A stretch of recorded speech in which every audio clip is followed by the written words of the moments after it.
The autumn wind cut across the rooftop helipad like a blade carrying the salt-heavy scent of Boston Harbor, 43 stories below. Elena Sterling stood with her arms crossed, the charcoal Armani blazer, doing nothing against the October chill that whipped her dark hair around a face carved from expensive genetics and ruthless ambition. 20 executives formed a semicircle behind her, their laughter already brewing like a storm about to break.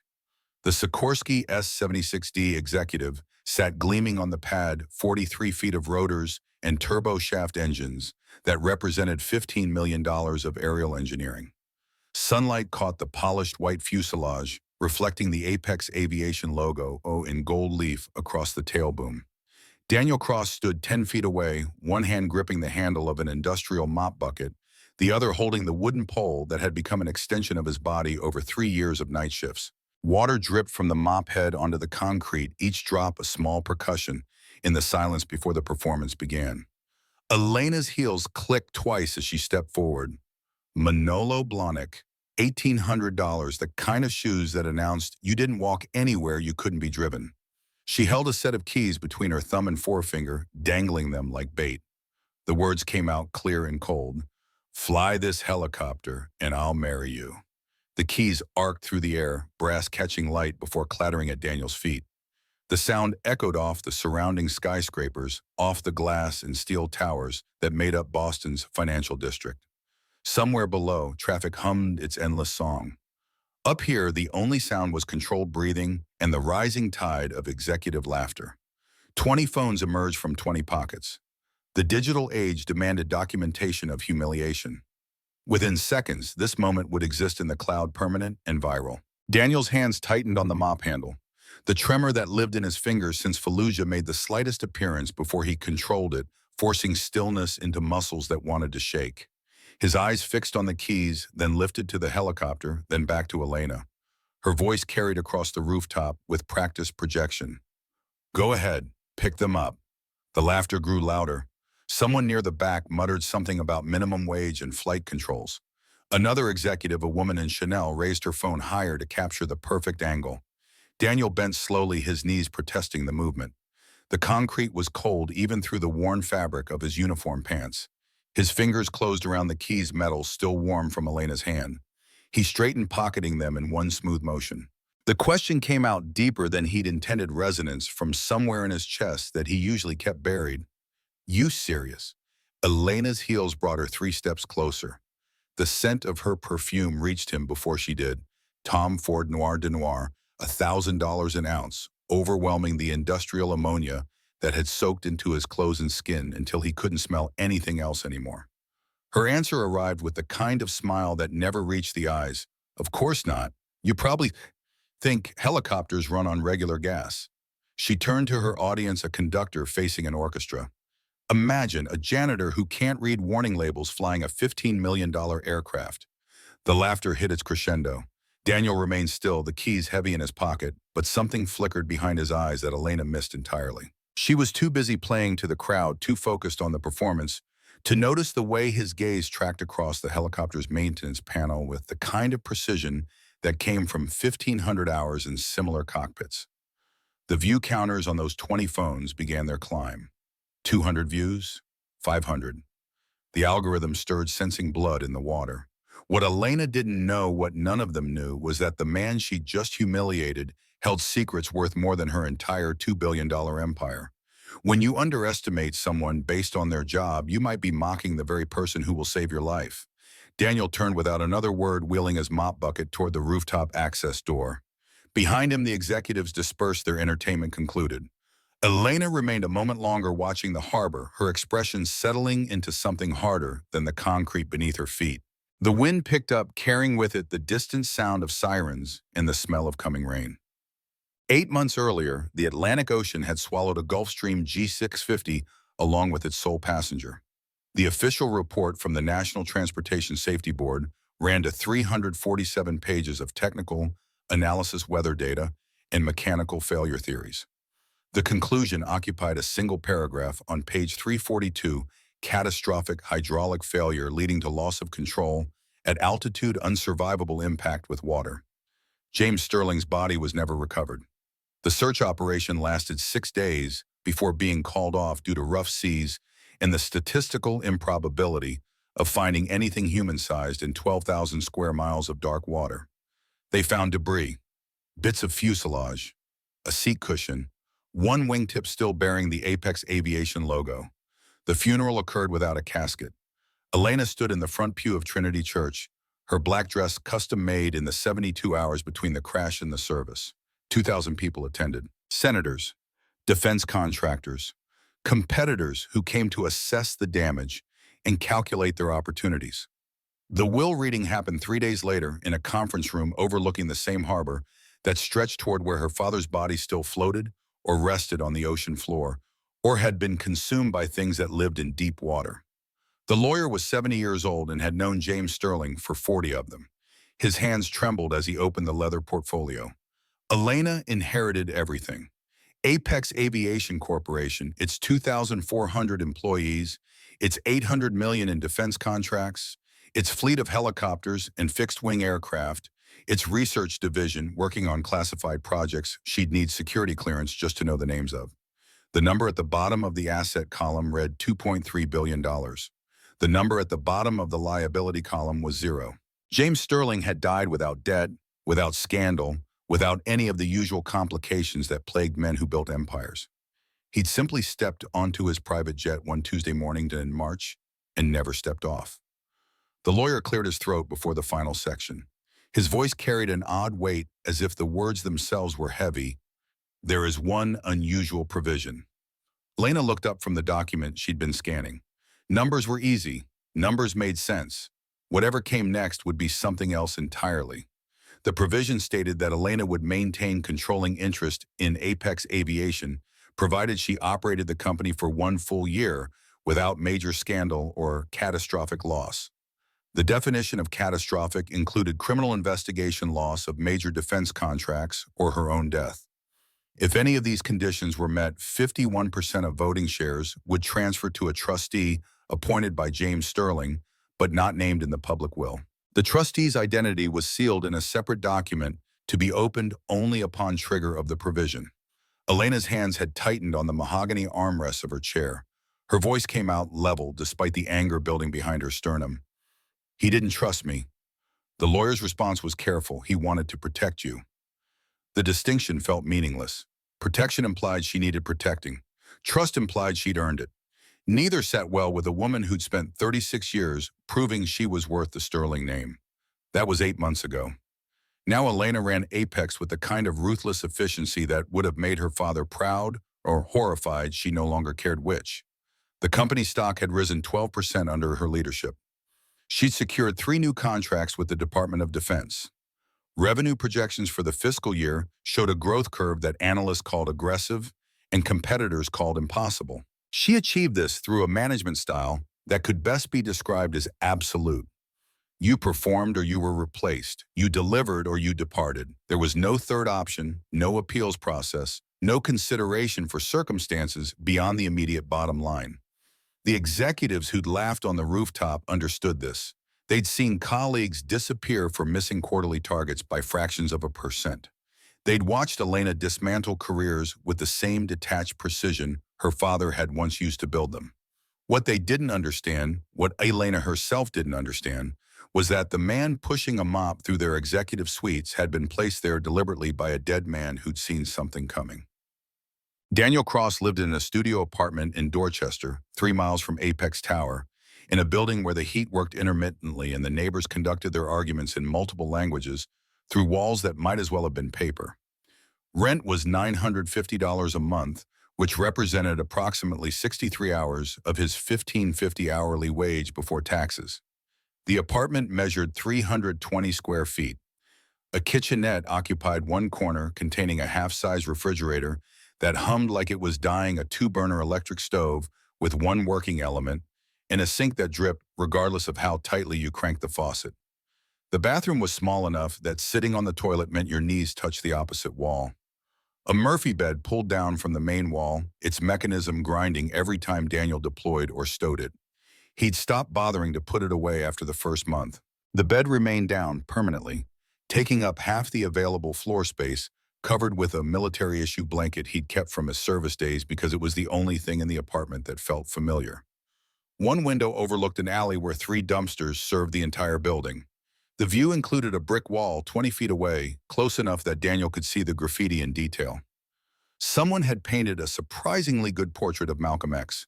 Below it in dripping letters, "By any means necessary." Daniel spent most of his waking hours trying not to be awake. His alarm went off at 9:45 p.m. every night except Sundays.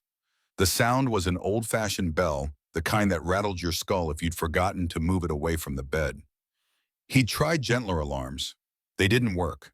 The military had trained him to wake to urgent sounds, and 3 years of civilian life hadn't untrained that reflex. The routine never varied.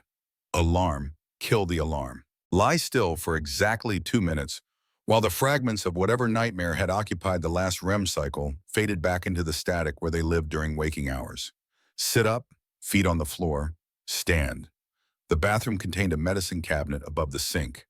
Daniel opened it every morning with the same mechanical precision. Inside, 4 orange prescription bottles stood in a row like soldiers. Sertraline 100 milligrams. 1 tablet every morning.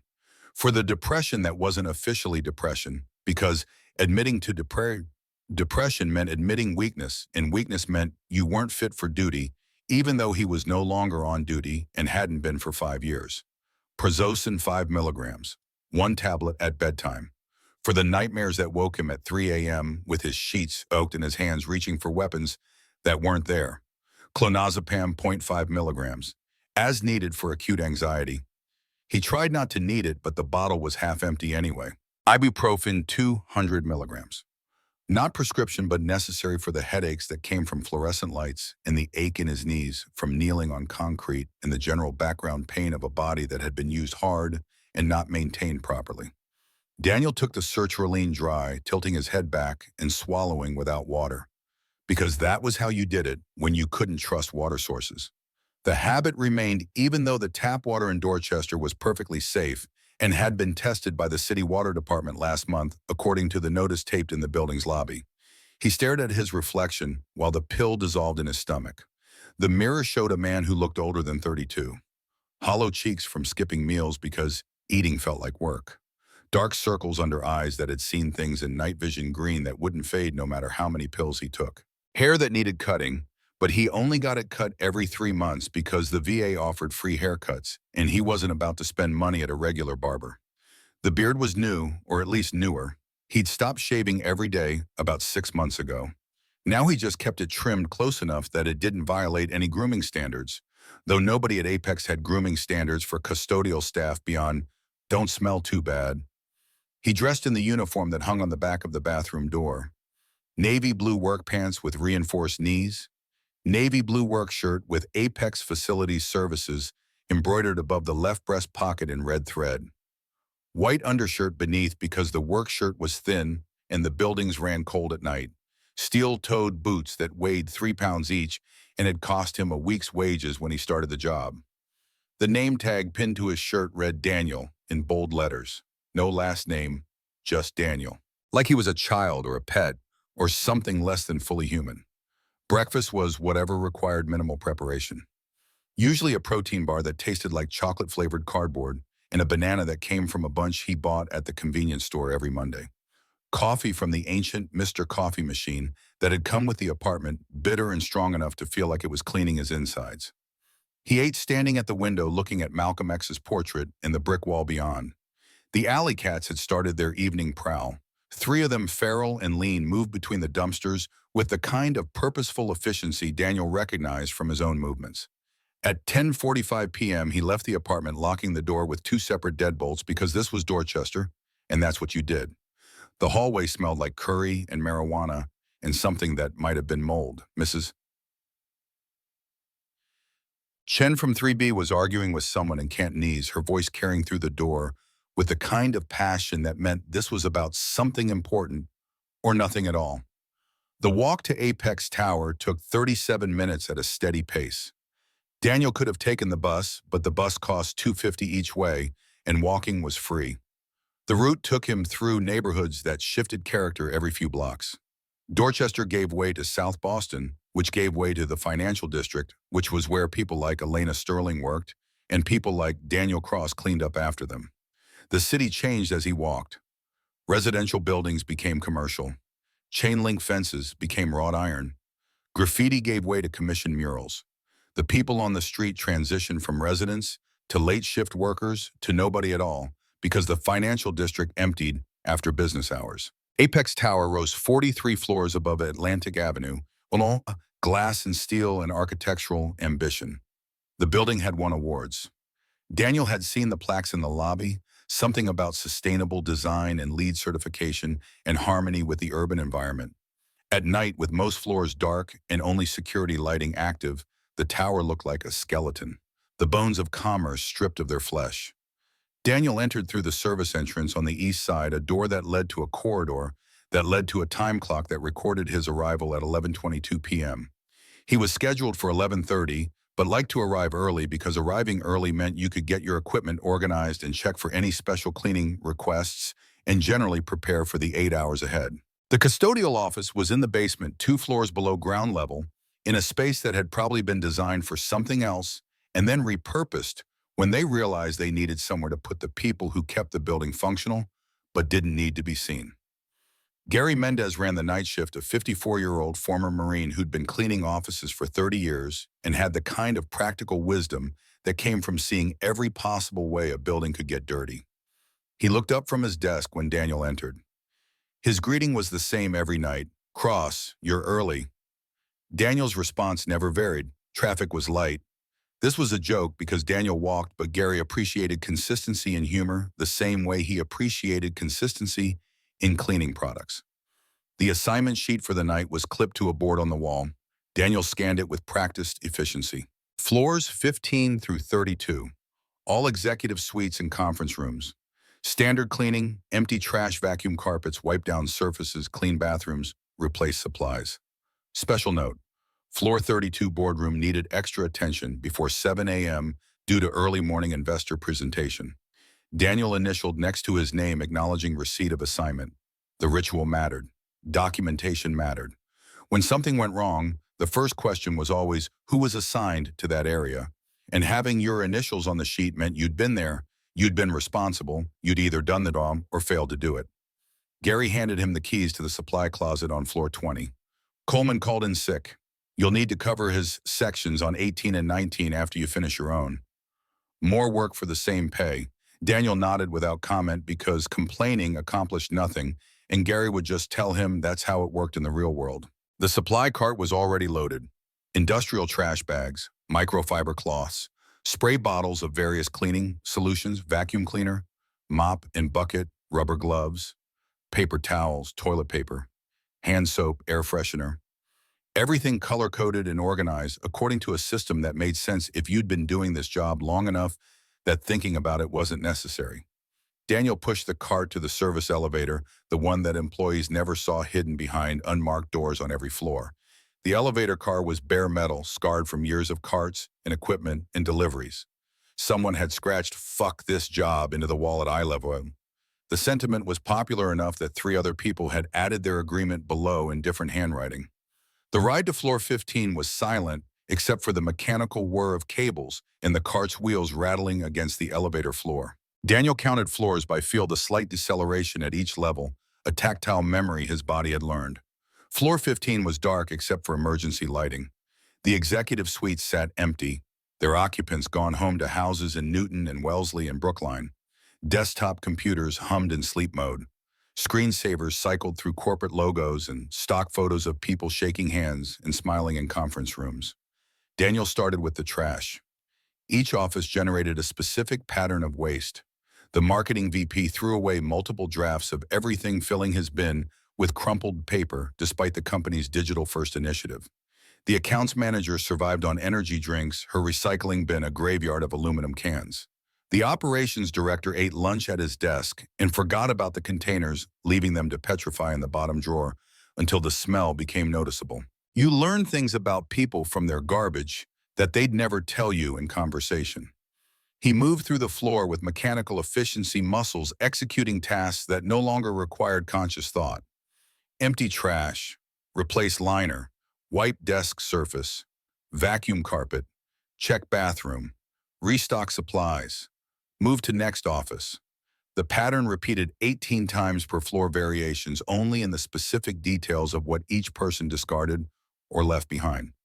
The work was meditative in its own way, the same reason people said they thought clearly in the shower or during long drives.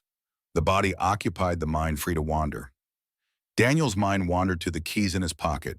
Elena Sterling's challenge echoed in his head with the kind of frequency that suggested his subconscious was working on something his conscious mind hadn't caught up to yet. Fly this helicopter and I'll marry you. The casual cruelty of it was almost admirable.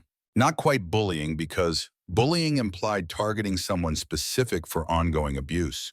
This was more like stepping on an ant because it was there and you could. The thoughtless exercise of power by someone who'd never known what it was like to be powerless. Daniel had known powerless. He'd known it in a desert in Iraq when the intelligence was bad and the orders came anyway, and his finger was on the trigger because that's where fingers went when you were flying combat missions. He pushed the thought away, focusing instead on the vacuum cleaner's methodical path across the carpet.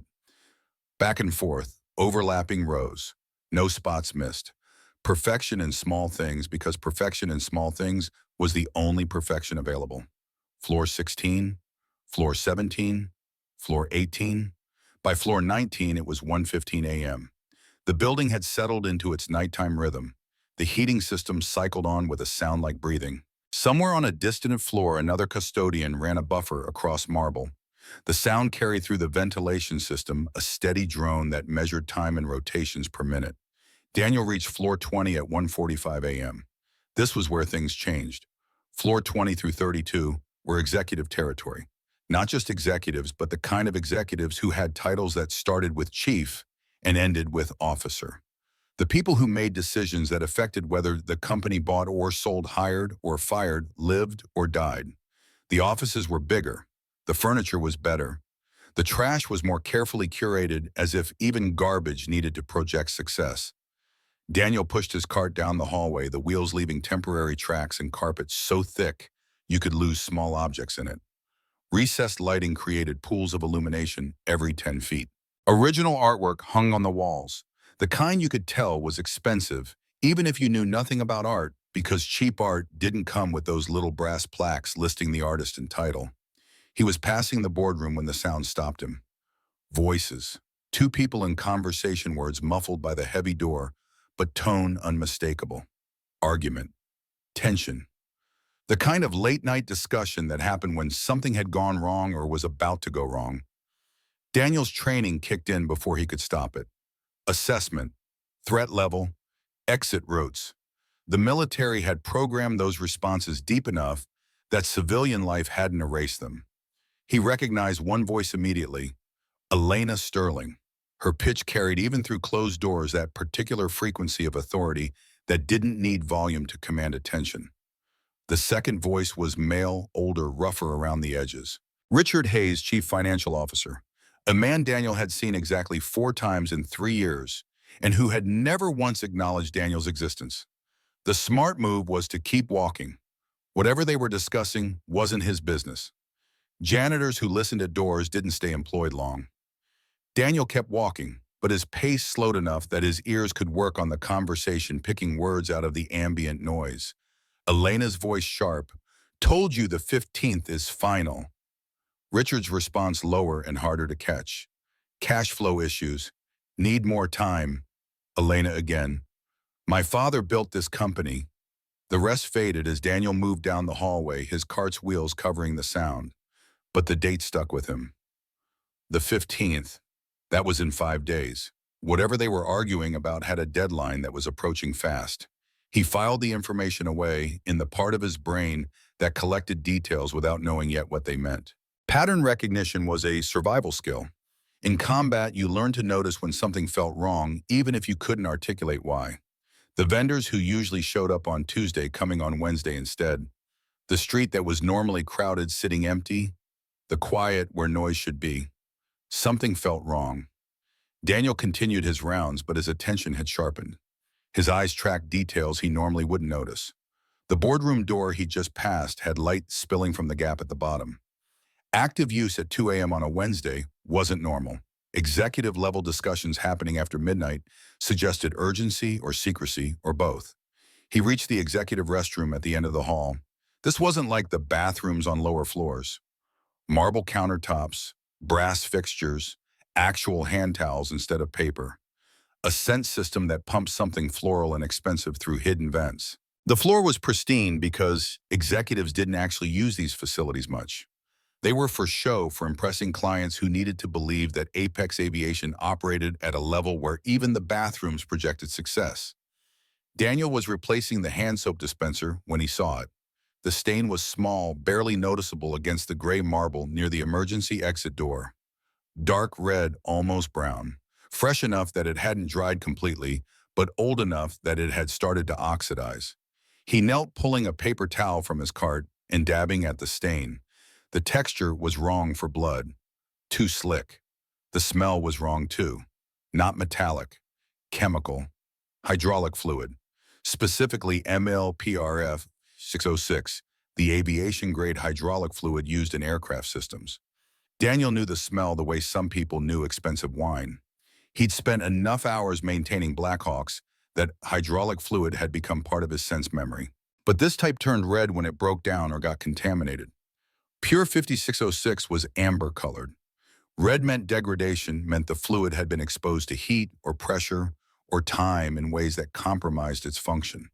This fluid had no business being in an office building. It belonged in aircraft, in helicopters, in the Sikorsky S-76D that sat on the roof 43 stories above. Daniel photographed the stain with his phone, a 4-year-old iPhone with a cracked screen that he'd bought used for $80. The camera wasn't great, but it captured enough detail. He made a note of the location, the time, the approximate size of the stain. Then he cleaned it up because that was his job. But his mind was already working on the implications. Hydraulic fluid where it shouldn't be. Executive argument about a deadline. The way Richard Hayes had looked at the helicopter that afternoon during Elena's performance. That calculation in his eyes that Daniel had noticed and filed away. Pieces of a puzzle he didn't know he was assembling. Daniel finished the executive wing and moved up to floor 21. The cleaning continued in its rhythm. Empty white vacuum restock. Each office identical in pattern, if not in detail. He worked through the night floor by floor, the city visible through floor-to-ceiling windows as Boston slept and dreamed and waited for morning. At 3:27 a.m. on floor 28, he encountered another human being for the first time that shift. Grace Palmer stood in the hallway outside her office, clutching a manila folder marked "Confidential" in red letters. She was 38 but looked 50 in the fluorescent lighting, exhaustion, pulling at features that might have been beautiful if she'd slept in the last week. Her office was Human Resources Director, which meant she knew things about everyone in the building that they'd probably prefer stayed private. Salary information, performance reviews, disciplinary actions. The kind of data that gave you power over people whether you wanted it or not. Grace had always been kind to Daniel in the small ways that mattered. A nod in the hallway, a genuine thank you when he cleaned her office. The basic acknowledgement that he was human, which was more than most executives managed. She looked up when his cartwheels announced his approach. Her expression shifted through surprise, then calculation, then something that looked like relief. Her voice came out quiet, conscious of the sleeping building around them. "Daniel, working late," he offered the standard response. "Always am." Grace glanced back at her office, then at the folder in her hands, then at Daniel again. Decision played across her face, the kind of internal debate you could see happening in real time. She stepped closer, lowering her voice even further. "She's getting worse." Ever since James, the sentence died incomplete, killed by second thought or professional discretion, or the realization that speaking ill of the boss to the janitor was probably a terminable offense. But Daniel had seen what she was holding. The folder was old, the kind of thick file that accumulated years of documents.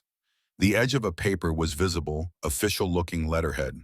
He caught 3 words before Grace shifted her grip: "Last will and testament." The handwriting below those words was distinctive, the kind of strong cursive that came from an era when penmanship mattered. James Sterling's signature appeared on enough documents in the building that Daniel recognized it. Grace noticed where his eyes had tracked. She clutched the folder tighter, but didn't apologize or explain. Instead, she just said quietly enough that he might have imagined it, "I should go." She walked away quickly, her heels clicking against marble in an accelerating rhythm that suggested escape more than destination. Daniel stood in the empty hallway, his cart idle, his mind processing what he'd just seen. Human Resources Director, walking the halls at 3:30 a.m., carrying what appeared to be James Sterling's will, looking exhausted and frightened, and like she was carrying a weight that might crush her if she stopped moving. Add it to the list: hydraulic fluid, executive argument, the 15th, secret documents, Grace Palmer's fear.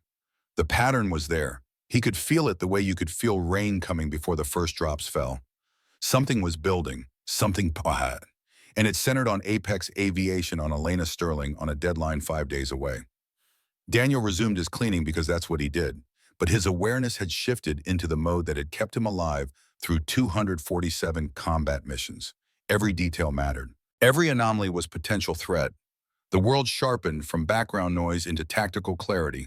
Floor 29 was executive conference rooms. Floor 30 was more of the same.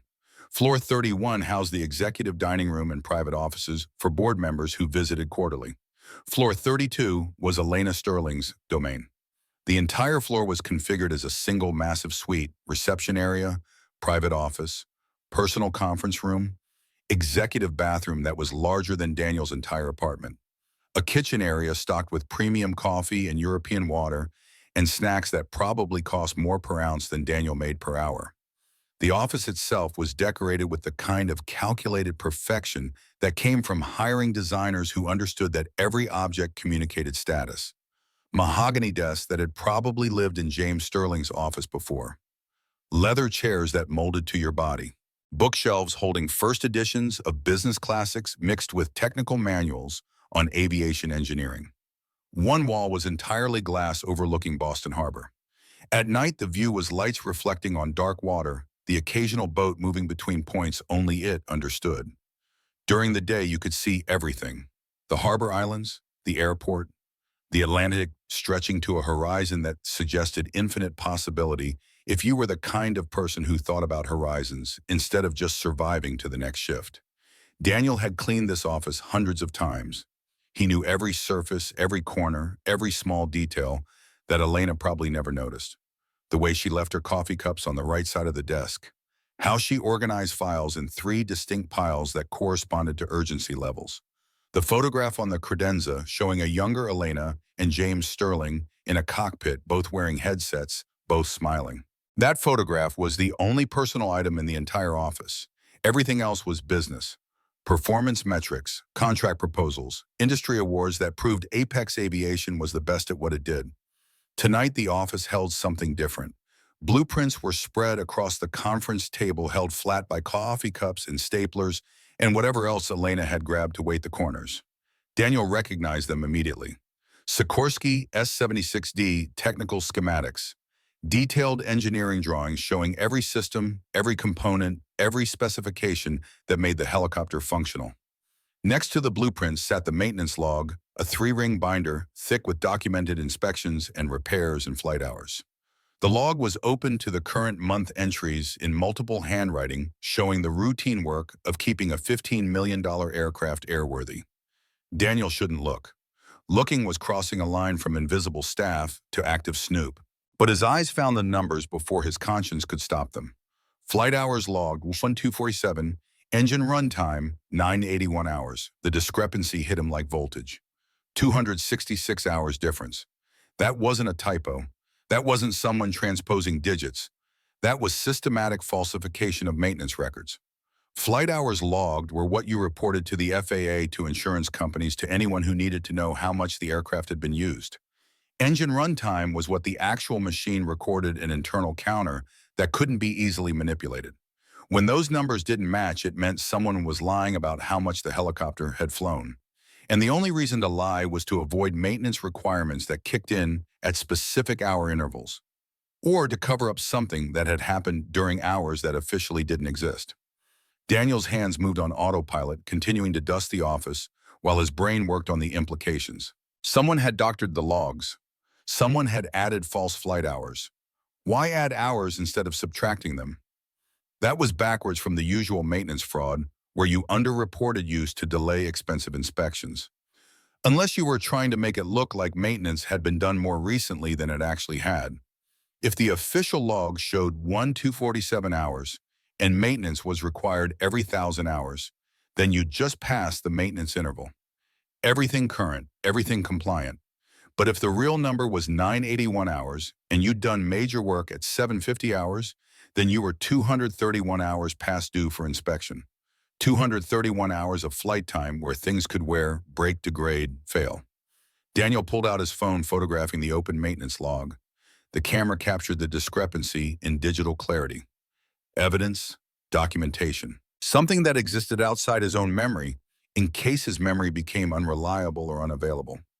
He was returning the phone to his pocket when the voice cut through the silence. Elena's tone carried the sharp edge of someone who'd caught an intruder enjoying the view. She stood in the doorway to her private office, backlit by the hallway lights, so her face was shadowed. How long she'd been there, he couldn't guess. Whether she'd seen him photograph the documents, he didn't know. Daniel's response came automatically, the submissive tone he'd learned to adopt. Just doing my job, ma'am. Elena stepped fully into the conference room. She'd changed from the designer suit into something more casual, but no less expensive. Cashmere sweater, tailored pants. The kind of outfit that cost a month of Daniel's salary and was worn for working late at the office. Her laugh was short and sharp. Your job. You know what's funny? She gestured at the helicopter blueprints without looking at them, her attention fixed entirely on Daniel, with the focus of a predator that had identified prey. Her words came measured, each one a small demonstration of the distance between them. That helicopter has an autopilot system worth more than you'll make in a lifetime, dual turboshaft engines. Fly-by-wire controls, computing power that would have run an entire aircraft carrier 30 years ago. She took 3 steps closer. The scent reached him again, that $1,000 perfume mixing with the ammonia smell that lived in his clothes, and probably his skin by now. Her voice dropped lower, more intimate, more cruel. But you wouldn't understand any of that, would you? These machines are more complex than your entire neighborhood. Daniel kept his eyes on the floor, hands gripping the cleaning cloth. Every military instinct screamed at him to respond, to educate, to demonstrate exactly how well he understood fly-by-wire controls and turboshaft engines and every other system she was using to prove her superiority. But that wasn't his role. His role was invisible maintenance worker who absorbed contempt without reaction. So he said nothing. Elena circled him slowly, her movement predatory. $15 million of engineering, 5,000 components, systems that have to work perfectly at 10,000 feet because failure means death. And you think you can just stand here and... She paused, eyes tracking across the cleaning cart, the simple tools of a simple job.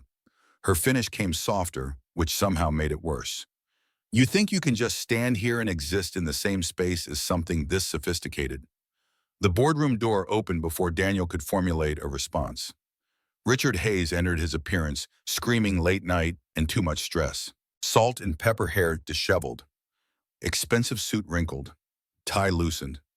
The smell of whiskey preceded him by 3 feet. Richard's voice carried an edge that suggested he'd rather be anywhere else. Elena, we need to discuss the Northrop deal.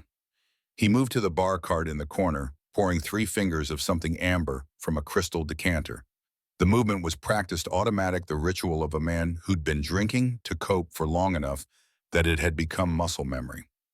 His next words came with forced steadiness. 500 million has to close on the 15th. Everything's arranged, but we need to coordinate timing. Elena turned from Daniel as if he'd ceased to exist entirely. Her attention shifted to Richard with the kind of sharp focus that suggested this conversation mattered in ways that insulting janitors didn't. Her response was ice. Everything's arranged. My father built this empire on precision timing. I won't let it fall because you can't manage a simple closing. Richard's hand trembled slightly as he raised the glass. The amber liquid caught light, creating a small waves from the movement he couldn't quite control. His voice carried something that might have been desperation. Your father was careful about who he trusted. The sentence hung in the air, heavy with implication. Elena's posture shifted, shoulders back, chin up, the body language of someone preparing for combat. Her response came quiet and deadly. "And I'm not. Is that what you're saying?" Richard's eyes flicked to Daniel, recognition dawning that this conversation had an audience. However invisible and insignificant that audience might be, the fact a witness seemed to matter. He backtracked quickly. "That's not what I meant. I just think we shouldn't discuss sensitive details around—" He didn't finish, didn't need to. The gesture toward Daniel completed the thought.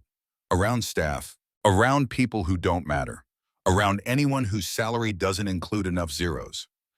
Daniel took the hint. He moved toward the door, pushing his cart with measured calm that gave no indication of the adrenaline starting to pump through his system.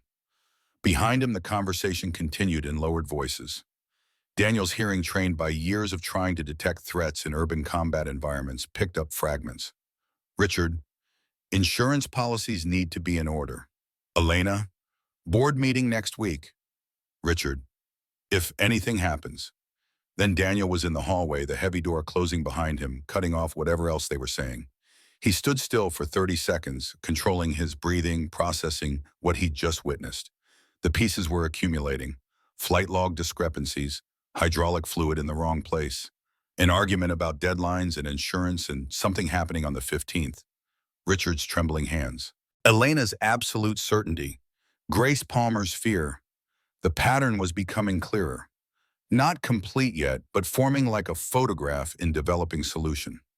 Daniel pushed his cart toward the service elevator. His shift had 4 more hours. He had floors to clean, surfaces to wipe, trash to empty. The routine demanded completion. But his mind was elsewhere, working on a problem that had suddenly become urgent. 5 days until the 15th. 5 days until whatever Richard Hayes was worried about either happened or didn't happen. 5 days to figure out if the woman who just humiliated him on a rooftop was about to die, and whether he had any obligation to stop it. The elevator descended with its familiar mechanical groan. Daniel counted floors by feel, by sound, by the rhythm of descent he'd learned over 3 years of night shifts. His hand went to his pocket, feeling the outline of his phone with its cracked screen and its photographs of evidence he hadn't known he'd need until he had it. The weight of the helicopter keys was still there, 2 solid metal that represented everything Elena thought he couldn't do, and everything he'd once been before Fallujah had broken him into pieces he was still trying to reassemble. The elevator reached floor 20. Daniel pushed his cart out into another empty hallway, another series of offices waiting to be cleaned. The work continued.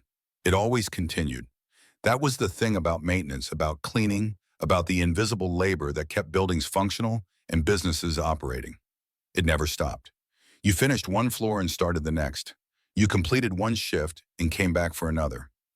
Daniel had been doing this work for 3 years, ever since James Sterling had found him in a VA hospital, in circumstances he tried not to think about.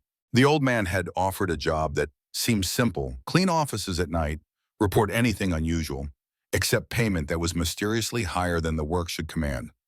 Daniel had taken the job because he needed money and purpose, and something to do with the hours between sunset and sunrise when sleep was impossible anyway. He'd never asked why James Sterling had sought him out specifically, never questioned why a billionaire aerospace executive would personally recruit a janitor. The explanation of veteran hiring initiative had seemed plausible enough, and Daniel had been too broken to look deeper. Now, 3 years later, with James Sterling dead in the Atlantic and his daughter running the company with ruthless efficiency, Daniel was starting to wonder if there had been more to that recruitment than charity. Floor 21 was senior management, not quite C-suite, but getting close. The offices here belonged to people with titles like senior vice president and managing director. People who made decisions that affected hundreds of employees and millions of dollars, but who still answered to the executives on higher floors. Daniel moved through the familiar pattern: empty waste bins into the large trash bag on his cart, wiped down desks with microfiber cloths that picked up dust without leaving streaks, vacuum in methodical rows that covered every inch of carpeting, check supply levels in bathrooms, and restock from the cart's inventory. The work was meditative, repetitive, allowing his conscious mind to drift while muscle memory guided his movements.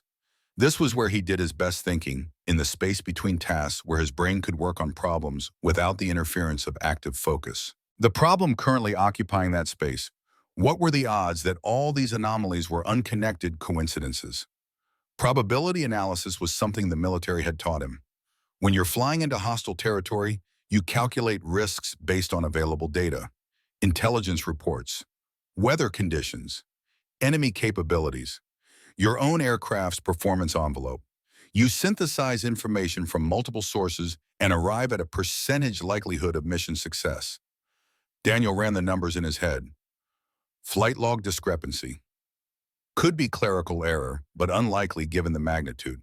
Someone would have caught a 266-hour mistake during a routine review. Probability of innocent explanation, 15%. Hydraulic fluid in executive bathroom. Could be coincidence if someone had been servicing building systems, but those systems use different fluid types. Probability of innocent explanation, 10%. Late night argument between CEO and CFO about deadlines and insurance. Could be routine business discussion, but the body language and tone suggested otherwise. Richard's fear was palpable. Probability of innocent explanation, 30%. Grace Palmer carrying James Sterling's will at 3:30 a.m., unusual but potentially explainable if there were estate issues still being resolved 8 months after death. Probability of innocent explanation, 40%. Individual probabilities weren't alarming, but the compound probability of all these events being innocent coincidences occurring within the same 24-hour period, the mathematics shifted dramatically. Daniel's internal calculation put the odds of no connection between these events at roughly 0.18%, less than 1 in 500, which meant 99.82% probability that something was happening, something deliberate, something that connected a dead father, a threatened daughter, a deadline 5 days away, and hydraulic fluid that didn't belong where he'd found it. The question was what to do with that probability. Daniel finished floor 21 and moved to 22. The routine continued. Empty wipe vacuum restock, again and again, each office a variation on the same theme. At 4:17 a.m., he reached the break room on floor 23. This was neutral territory, a space shared by everyone from executives to administrative staff. The room held 3 tables, a full kitchen setup, 2 vending machines, and a bulletin board covered with HR announcements and safety reminders. Daniel was wiping down the countertop when his phone vibrated. Unknown number. The text message was short and direct. Stop digging or you'll join James. His hands froze on the counter. The phone screen illuminated his face in the darkened break room, casting shadows that made his reflection in the window look skeletal. Someone was watching him. Someone knew he'd noticed things. Someone wanted him to stop noticing. Daniel deleted the message immediately, muscle memory from a life where operational security meant survival. But the content was already burned into his memory. Stop digging or you'll join James. Confirmation. James Sterling hadn't died in a simple mechanical failure. Someone had killed him, and that same someone knew Daniel was getting close to understanding how and why. The threat was clear. Stop investigating or die. Daniel's response was simpler than whoever sent the message probably expected. He pocketed the phone and continued cleaning. Because the thing about threats was that they only worked if you valued your life more than whatever you were threatening to take it for.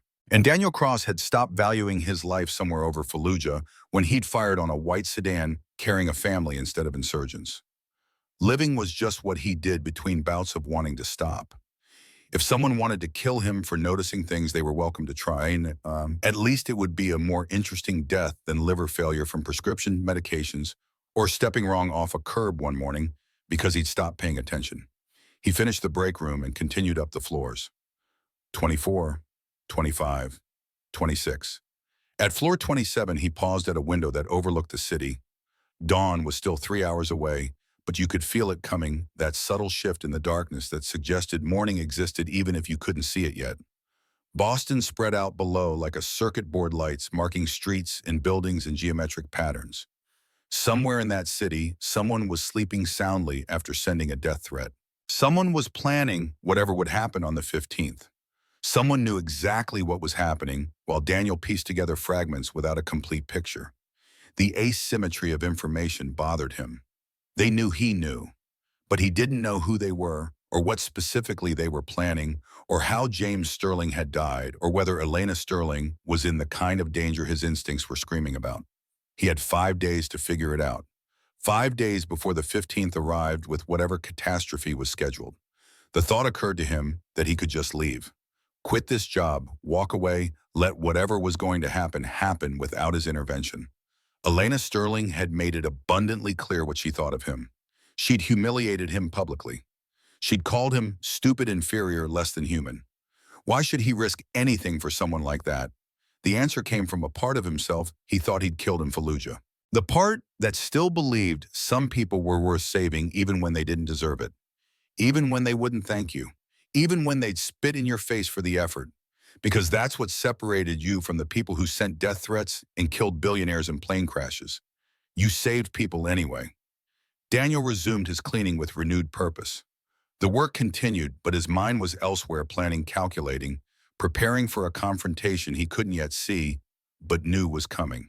Floor 28 was deserted like all the others. Floor 29 held nothing unusual. Floor 30 passed in the familiar rhythm of labor. At 5:43 a.m., Daniel reached the executive dining room on floor 31. This was where the board met quarterly, where major deals were celebrated with catered meals, where the people who owned Apex Aviation congratulated themselves on another successful quarter. The room was ostentatious in that specific way that came from having too much money and too little taste. Crystal chandeliers, oil paintings of maritime scenes that probably cost 6 figures each, a table that could seat 30 people custom-made from some endangered hardwood that environmental regulations should have prevented, but money had circumvented. Daniel was vacuuming beneath the table when he saw it. A folder dropped or placed beneath one of the chairs.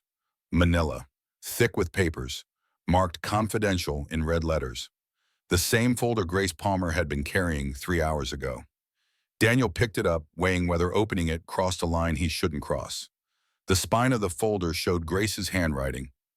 J.S. Final Instructions. J.S. James Sterling. The folder wasn't sealed, just closed with a metal clasp, easy to open, easier still to ignore, and returned to Grace's office with a note saying he'd found it. Daniel opened it. The first page was letterhead from a law firm in downtown Boston, one of those practices with 5 hyphenated names that all ended in Esquire. The letter was addressed to Grace Palmer, dated 3 weeks before James Sterling's death. The content was instructions. In the event of James Sterling's death under suspicious circumstances, Grace was to maintain custody of certain documents and deliver them to a specific individual at the appropriate time.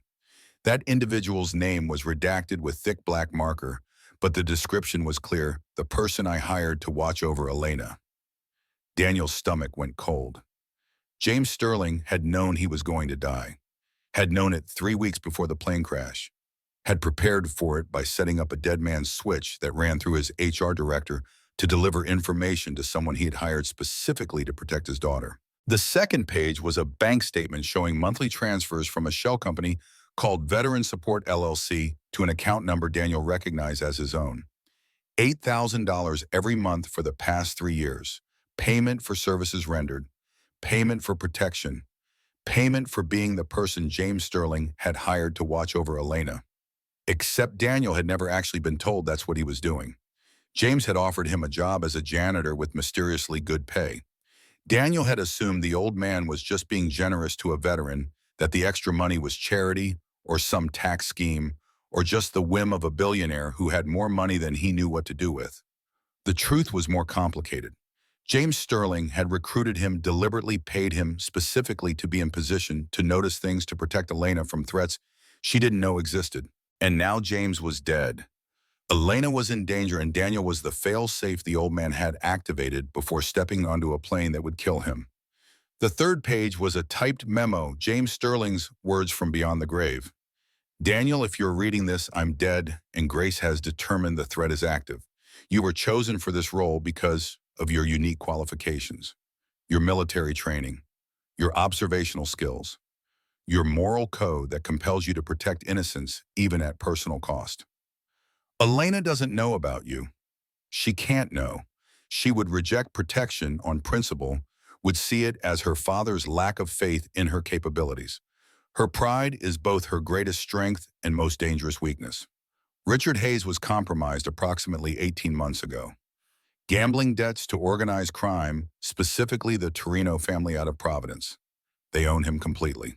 They wanted access to our defense contracts, and when I refused to provide it, they began planning my removal. I could have had Richard arrested, but that would have tipped our hand. Better to let him think he was succeeding while I arranged countermeasures. You are one of those countermeasures. The threat will manifest through aviation sabotage. That's their pattern. Make it look like mechanical failure, collect insurance money, install their own people in the power vacuum. They did it to Callahan Aerospace in 2019, to Meridian Defense Systems in 21. Now they're doing it to Apex. I'm flying to DC tomorrow knowing my plane has been compromised. I could cancel, but that would only delay the inevitable. They need me gone to get to Elena. Better to give them what they want and trust that my preparations will protect my daughter when she needs it. Watch over her. She won't make it easy. Elena inherited my intelligence, but also my stubbornness and my inability to ask for help. You'll have to protect her despite herself. The helicopter is the vector. When they move against Elena, it will be through the S-76. Watch for maintenance discrepancies. Watch Richard. Watch for the pattern. And Daniel, when the time comes, don't hesitate. Elena's life is worth more than your cover, more than your draw, more than whatever consequences come from revealing what you really are. Be the soldier you were before Fallujah broke you. Be the man I know you can still. James Sterling. Daniel sat down heavily in one of the dining room chairs, the folder open on his lap, the words blurring as his hands started to shake. James Sterling had known everything. The sabotage, the threat, the timeline. He'd walked onto that plane anyway, sacrificing himself to draw out the conspiracy while putting pieces in place to protect Elena afterward. And Daniel was one of those pieces. Not a janitor, not charity. A deliberate placement, a human sensor designed to notice what others would miss and act when action became necessary. The hydraulic fluid, the maintenance logs, Richard's fear, the deadline on the 15th. It was all exactly what James had predicted, playing out like a script written by a dead man who'd understood his enemies better than they understood themselves. The weight of it pressed down on Daniel's chest like atmosphere at altitude. James Sterling had trusted him with his daughter's life, had paid him for 3 years to be ready for this exact moment, had believed that a broken combat pilot with PTSD and survivor's guilt would be capable of saving someone when it mattered. That was a lot of faith to put in a man who took 6 different medications just to function through a normal day. Daniel's phone buzzed again. Another message from the unknown number. Last warning, walk away or join James. He stared at the words, then at James Sterling's letter, then at his own hands that were shaking hard enough that he had to set the phone down. Walking away wasn't an option. Not anymore. Not with James Sterling's final instructions burning in his memory. Not with 5 days until Elena flew to her death, unless someone stopped it. Daniel closed the folder carefully, making sure everything was exactly as he'd found it. He would return it to Grace Palmer with a note. She needed to know he'd read it, that he understood what James had asked of him, that the dead man's plan was in motion. He stood gathering his cleaning supplies with mechanical precision. The shift still had 90 minutes remaining. Work still needed to be done.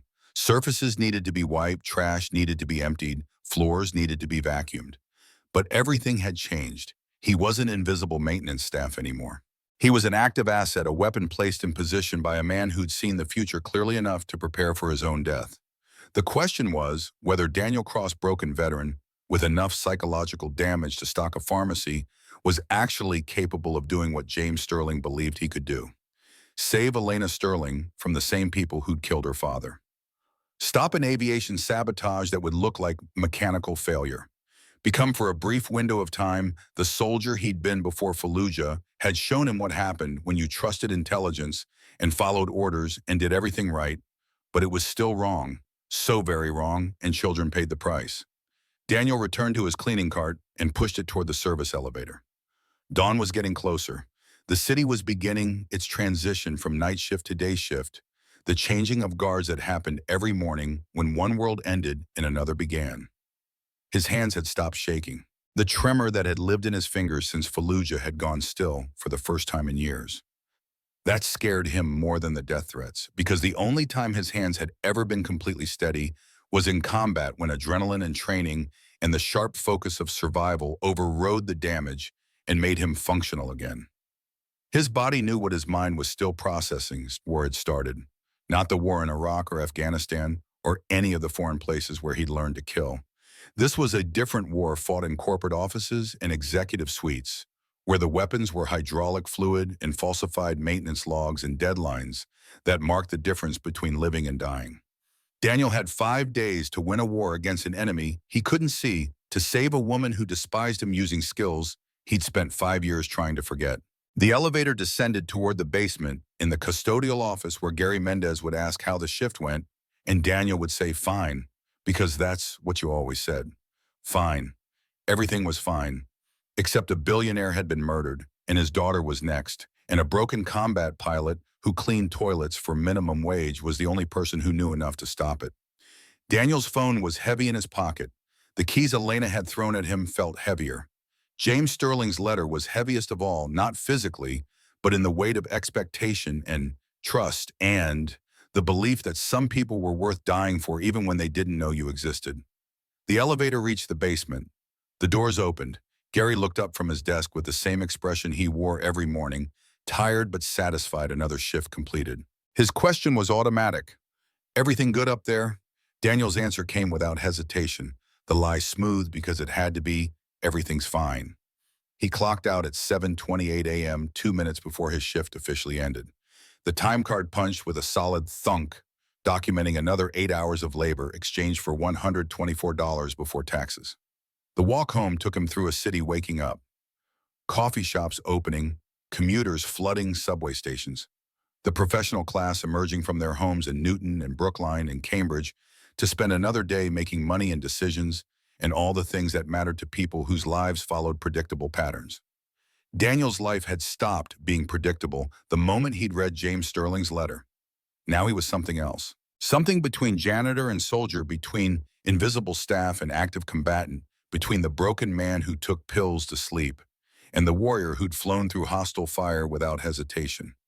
He reached his apartment in Dorchester as the sun cleared the horizon, painting the brick wall across the alley in shades of orange and gold.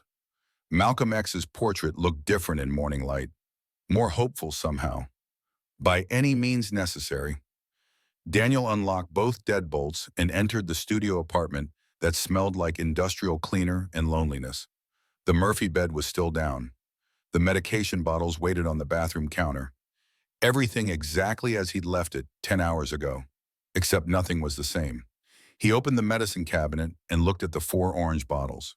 Sertraline for depression, prazosin for nightmares, clonazepam for anxiety, ibuprofen for pain. Daniel picked up each bottle and set them on the counter. Then he grabbed a plastic bag from under the sink and swept them all 4 bottles into it. He wouldn't be taking them anymore. Not for the next 5 days. He needed to be sharp, functional, fully present in ways that medication prevented. The pills kept him stable but dulled his edge, and for what was coming, he needed every advantage he'd ever had. The withdrawal would be brutal. Sertraline discontinuation caused dizziness, nausea, electrical sensations in the brain that felt like your skull was full of static. Going off prazosin meant the nightmares would return at full strength. Clonazepam withdrawal could trigger seizures if done too quickly. But 5 days of suffering was acceptable if it meant the difference between saving Elena Sterling and watching her die the way her father had died. Daniel set the bag of pills on top of the refrigerator, out of easy reach. He'd get through this the way he'd gotten through everything else, by putting one foot in front of the other and refusing to stop no matter how much it hurt. The bed called to him, but sleep wasn't an option. Not with his mind racing, not with James Sterling's letter replaying on loop, not with 5 days until the 15th and so much work to do. He sat at the small table by the window and pulled out his phone. The cracked screen illuminated, showing the photos he'd taken during the shift. The hydraulic fluid stain. The maintenance log with its damning discrepancies. Evidence that meant nothing without context, but everything once you understood the pattern. Daniel opened a new note and began writing everything he knew, building a timeline and a threat assessment the way he'd been trained to do when planning combat missions. Facts. James Sterling killed 8 months ago, officially mechanical failure. James knew he would be killed, prepared countermeasures. Richard Hayes compromised by Torino crime family. Richard has gambling debts. Family being threatened. Helicopter maintenance logs show 266-hour discrepancy. ILPRF 5606, hydraulic fluid found in executive bathroom. The 15th is 5 days away. Elena scheduled to fly Sikorsky S-76 to close Northrop deal. James's letter predicts aviation sabotage as threat vector. Assumptions? Helicopter will be sabotaged to fail during Elena's flight on the 15th. Failure will be designed to look like mechanical error. Richard Hayes is involved but under duress. Torino family wants control of Apex defense contracts. My role is to prevent Elena's death. Unknowns. Specific sabotage method. Timeline for when sabotage will occur. Other conspirators besides Richard. Torino family's full plan. Why James chose to die instead of going to authorities at action required. Verify helicopter maintenance status. Identify specific sabotage vector. Develop countermeasure. Protect Elena without revealing cover. Document evidence for authorities. The list was incomplete, but it was a start. Daniel had 5 days to fill in the unknowns and develop a plan that would keep Elena alive while exposing the conspiracy that had killed her father. The first step was the helicopter. He needed access to the Sikorsky, needed to inspect it thoroughly, needed to find whatever Richard Hayes or his handlers had done to ensure it would fail at the worst possible moment. That meant going back to Apex Tower. Not during his shift when suspicion would be high, but during the day when he could blend in with other building maintenance workers. Daniel changed out of his custodial uniform into civilian clothes, jeans, plain t-shirt, work boots. The outfit was anonymous enough that he could pass for any number of service workers who moved through office buildings during business hours. He left the apartment at 8:40 a.m., walking against the flow of morning commuters who were heading into the city while he was moving through it. The route to Apex Tower took 30 minutes at a purposeful pace. The building looked different in daylight. Glass and steel reflected morning sun, making the structure appear almost welcoming instead of the skeletal thing it became at night. People flowed in and out of the main entrance, professionals beginning their workdays with coffee cups and phones pressed to ears. Daniel avoided the main entrance, circling to the service area where delivery trucks and maintenance vehicles gathered. A loading dock serviced the building's commercial tenants. The rooftop helicopter pad had its own access stairwell that connected to a mechanical room on the 42nd floor. He needed to reach that mechanical room. From there, he could access the rooftop without using the main elevator that would log his keycard and create a record of his movements. The loading dock was busy with the morning's deliveries. Uniform suppliers, office supply companies, food service for the executive dining room. Daniel grabbed a clipboard from an empty delivery van, holding it like he belonged there, like he had specific work to do that required access to restricted areas. Authority was mostly performance. If you looked like you knew what you were doing and where you were going, people rarely questioned it. Daniel had learned that in the military, where rank mattered less than confidence when you were trying to coordinate between units that didn't officially answer to you. He walked through the loading dock with purposeful stride, nodding to the dock supervisor, who was too busy checking off deliveries to pay attention to one more worker moving through the space. The service stairs were behind a door marked "Authorized Personnel Only." Daniel opened it without hesitation, clipboard in hand, expression neutral. The stairs climbed upward in fluorescent-lit concrete, industrial and utilitarian, in ways the rest of the building never showed to public view. 42 flights was a long climb. Daniel took them steadily. His breathing controlled his pace, sustainable. The stairwell was empty except for the echo of his boots on concrete and the hum of building systems behind the walls. Floor 20, floor 30, floor 40.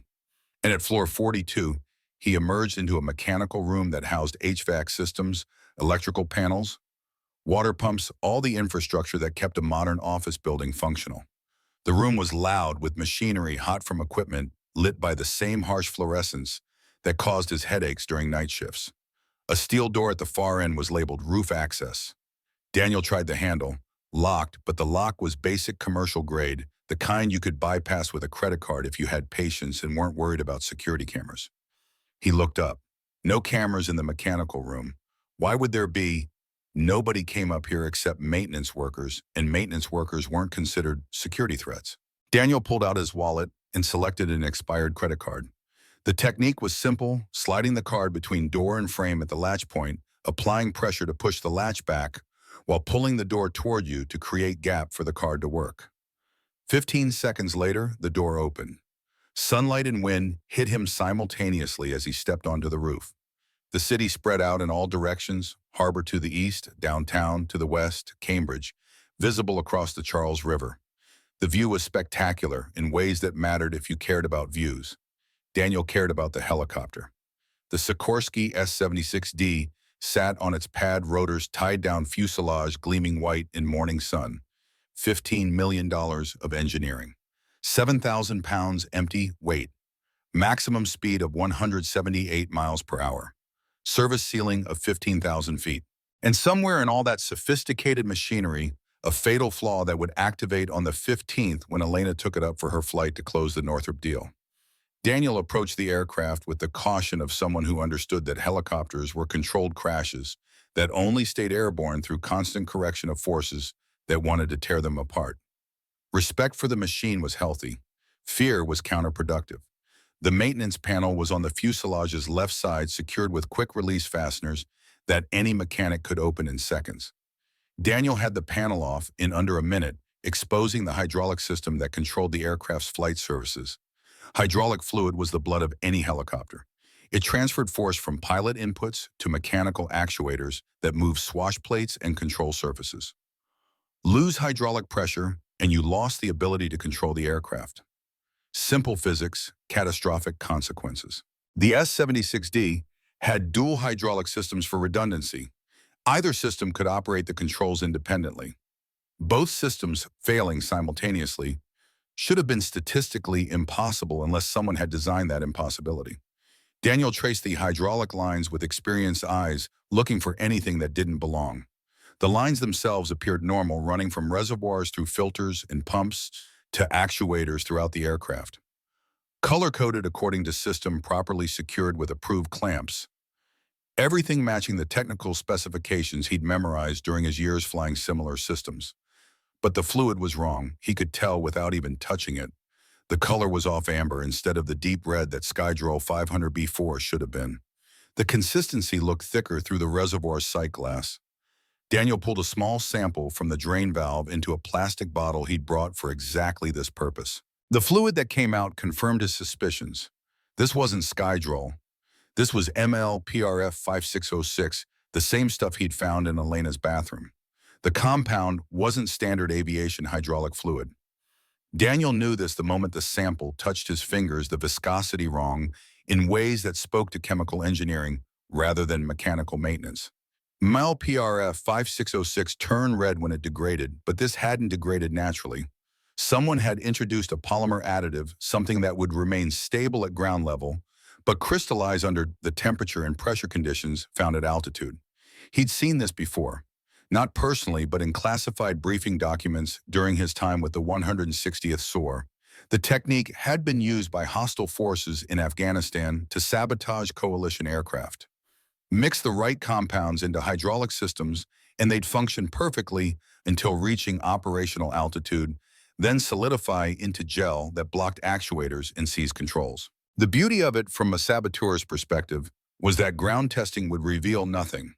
The aircraft would perform flawlessly during pre-flight checks. Every system would show green. The failure would only manifest in conditions that couldn't be replicated on the ground without expensive altitude chambers that routine maintenance never used. Daniel sealed the sample bottle and returned it to his pocket. His hands moved automatically, checking the rest of the hydraulic system for additional tampering. The reservoirs were full, properly topped off according to maintenance specifications. The lines showed no external damage, no obvious signs of interference. But the fluid itself was a death sentence. When Elena took this helicopter above 10,000 feet, the hydraulic systems would freeze solid. No warning, no gradual degradation, just instantaneous transition from full control to none at all. At that altitude over water with no time to react, survival probability approached zero. Daniel closed the maintenance panel carefully, ensuring the quick-release fasteners were properly secured. His mind was already calculating timelines and intervention points. The 15th was 4 days away. Whoever had contaminated the hydraulic system would need to verify the sabotage remained in place. That meant someone would inspect the helicopter before Elena's flight, probably Richard Hayes himself, given his insistence on personally checking the maintenance. The question was how to counter the sabotage without revealing his awareness of it. Simply draining and replacing the fluid would alert the conspirators that someone knew. They'd postpone, recalibrate, try again when vigilance had relaxed. Better to modify the sabotage in ways they wouldn't detect. Change the compound's crystallization point so failure occurred at survivable altitude instead of fatal height. Give Elena a fighting chance instead of guaranteed death. Daniel pulled out his phone and photographed the hydraulic reservoirs, the fluid levels, the lot numbers on maintenance stickers. Documentation that would matter later when authorities needed to reconstruct what had happened and who was responsible. The roof access door opened behind him. Daniel's military reflexes triggered before conscious thought, body tensing for threat assessment and response. But the figure that emerged was familiar from 3 years of passing in hallways and shared nods in break rooms. Marcus Webb worked building maintenance, a 62-year-old Navy veteran who'd retired from submarine service and found civilian employment keeping HVAC systems functional and elevators operational. His weathered face showed surprise at finding someone else on the roof during morning hours. His voice carried the rough edge of cigarette damage in salt water. "Cross hell you doing up here?" Daniel's cover story came instantly, the lie smooth because it had to be. Custodial called about roof debris near the air intake vents, checking if anything needs cleaning. Marcus glanced at the helicopter, then back to Daniel, calculation visible in eyes that had seen enough military operations to recognize when someone was operating outside official channels. His response was careful. "Air intakes are on the south side. You're checking out the executive's fancy bird." The observation hung between them, heavy with implication. Marcus knew something was wrong. The question was whether he'd pursue it or file it away as none of his business. Daniel made the decision to trust, calculating that an old sailor who'd spent 20 years in submarines would understand operational security and the sometimes necessary gap between what you were supposed to do and what you actually did when lives depended on outcomes rather than procedures. His words came quiet but clear. "Someone's tampered with the hydraulic system. The CEO flies this thing in 4 days. I'm trying to figure out how to keep her alive without letting whoever did it know I'm aware." Marcus studied him for a long moment, decades of military experience processing the statement and its implications. Submariners learned to read people in confined spaces where everyone's survival depended on everyone else's competence and honesty. Whatever Marcus saw in Daniel's face apparently satisfied some internal assessment. He nodded once, sharp and decisive. "Navy taught me 3 things. Keep your mouth shut, mind your own business, and sometimes the second rule doesn't apply when someone's about to die." The old sailor moved to the helicopter, his movement still carrying the precision of someone who'd maintained critical systems under conditions where mistakes meant drowning at depth. His examination was brief but thorough, eyes tracking over components with professional understanding. "Fluid's wrong, too thick, won't show on ground tests but at altitude." He didn't finish the sentence. Didn't need to. They both understood the physics. Marcus straightened, meeting Daniel's eyes. "You need to swap it out. Full drain and refill with proper skydroll. I can get you the fluid, sign it out under routine maintenance. Nobody questions me ordering supplies." The offer was generous but tactically flawed. Daniel shook his head. "They'll check before she flies. If the sabotage is gone, they'll know someone interfered. They'll postpone and try again later." Understanding crossed Marcus's face. "So you need to modify it, make it fail safe instead of fail fatal." Exactly. The problem was chemical engineering, which required knowledge Daniel possessed, but couldn't implement without proper equipment. He needed to dilute the polymer compound with standard hydraulic fluid in precise ratios that would lower the crystallization point from 10,000 feet to something survivable. Too little dilution and Elena would still die. Too much and the compound wouldn't crystallize at all, tipping off the conspirators that someone had interfered. The margin for error was essentially zero. Marcus seemed to read his thoughts. "You're talking about mixing fluids to specific percentages in a system that holds what, 40 gallons? That's laboratory precision work." Daniel's response was grim. I'll have to calculate based on compound density and crystallization temperatures, then pray the math works when it matters. The old sailor's laugh was bitter. You were a pilot. You people always did have too much faith in mathematics over experience. Fair point. But mathematics was all Daniel had. Mathematics in 4 days to implement a solution that would save Elena Sterling's life despite her complete ignorance that it needed saving. Marcus pulled a pack of cigarettes from his pocket, lighting one despite the prominent no smoking signs posted around the rooftop.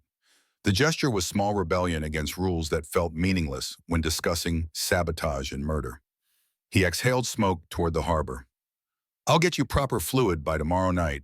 Leave it in the mechanical room on 42 in a container marked HVAC coolant. You do what you need to do. I forget I ever saw you up here. The old sailor walked back toward the roof access door, then paused. Cross, whatever you were before you started pushing mops at night, I'm guessing it wasn't minimum wage work. Daniel said nothing. Confirmation or denial would both reveal too much. Marcus nodded as if he'd received an answer anyway.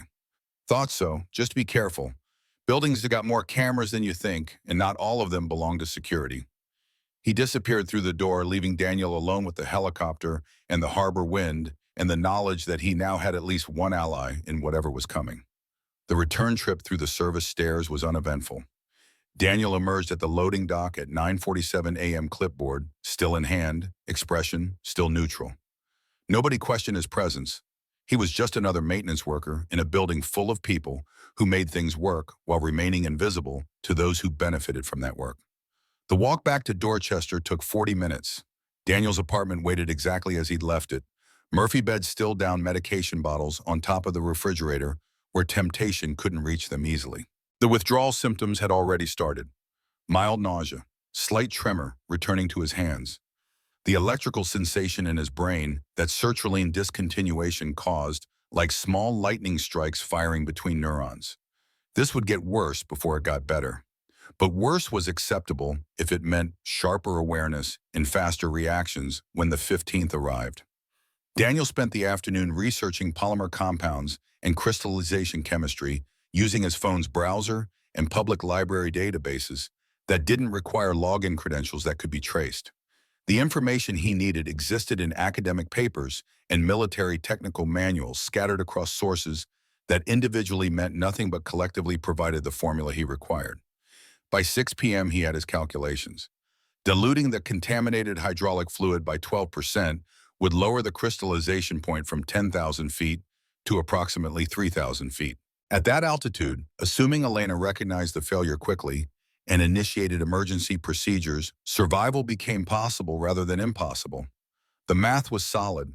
The implementation would be challenging. But Daniel had 4 days to get it right, and getting it right was the only option that mattered.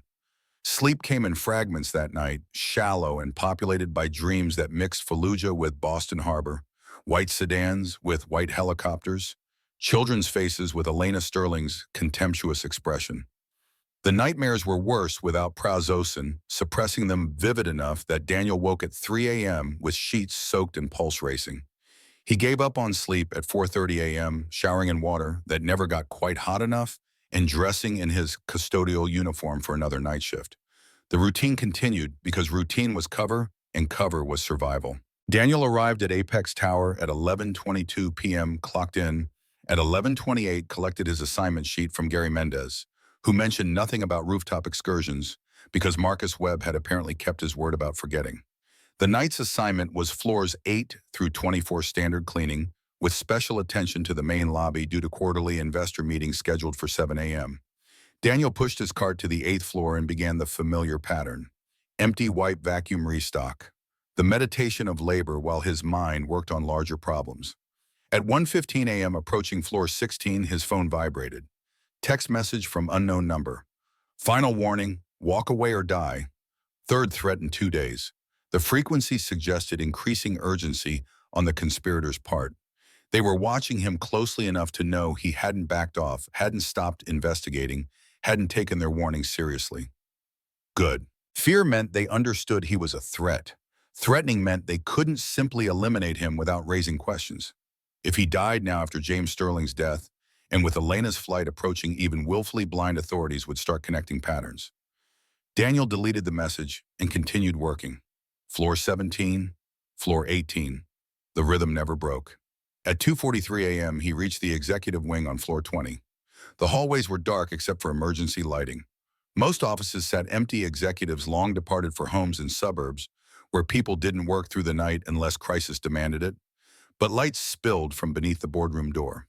Voices carried into the hallway, male and female, in conversation that sounded more like confrontation than collaboration. Daniel approached carefully, his cart's wheels silent on thick carpeting. The voices resolved into clarity as distance closed. Richard Hayes, his tone desperate. Elena, the timeline is impossible. The Northrop deal requires board approval, and 3 members are out of the country until next week. Elena's response carried the sharp edge Daniel had learned to recognize as her default setting when challenged. Then we vote without them. We have quorum with 7 members, and I control 4 votes through proxy agreements. Richard's objection came weaker. That's technically legal, but she cut him off. Technically legal is the only kind that matters. My father didn't build this company by being cautious when opportunity presented itself. A pause. Then Richard's voice softer and more frightened. Your father is dead, Elena. Dead because he took risks that seemed calculated until they killed him. The silence that followed was heavy enough to feel through the closed door. Daniel heard movement, footsteps on hardwood, the sound of liquid being poured. Elena's words came measured and cold. My father died in a mechanical failure. The NTSB report was clear. Unless you know something they didn't, the question landed like accusation. Richard's response was too quick, too defensive. Of course not. I'm just saying that perhaps we should be more careful about. A phone rang, cutting through the conversation. Richard's phone based on his muttered curse and the scraping of chair on floor as he moved to answer it. His greeting was clipped, Hayes. Then silence while whoever was calling spoke. Daniel counted seconds. 15, 20, 30. Richard's voice, when it returned, was different, flattened of affect in ways that suggested shock or fear or both. I understand, yes, tomorrow night. I'll make sure everything is ready. The call ended. More silence. Then Richard's voice directed at Elena. I need to go. Family emergency. Sarah's oncologist called. Elena's response carried minimal sympathy. Handle it, but be back tomorrow for the preparation meeting. The Northrop representatives arrive at 9 a.m. on the 15th, and I need you sharp for financial discussions. Footsteps approached the door. Daniel moved quickly, positioning himself at the far end of the hallway with his cart head down, focused on examining a picture frame as if checking for dust. The boardroom door opened. Richard Hayes emerged, his expression haggard in the emergency lighting. He walked past Daniel without acknowledgement, heading toward the executive elevator with the gait of someone carrying weight that might crush him if he stopped moving. Daniel waited until the elevator doors closed before returning to the boardroom entrance. The door was still open, Elena visible through the gap, standing at the window overlooking the harbor. She sensed his presence without turning. The boardroom doesn't need cleaning tonight.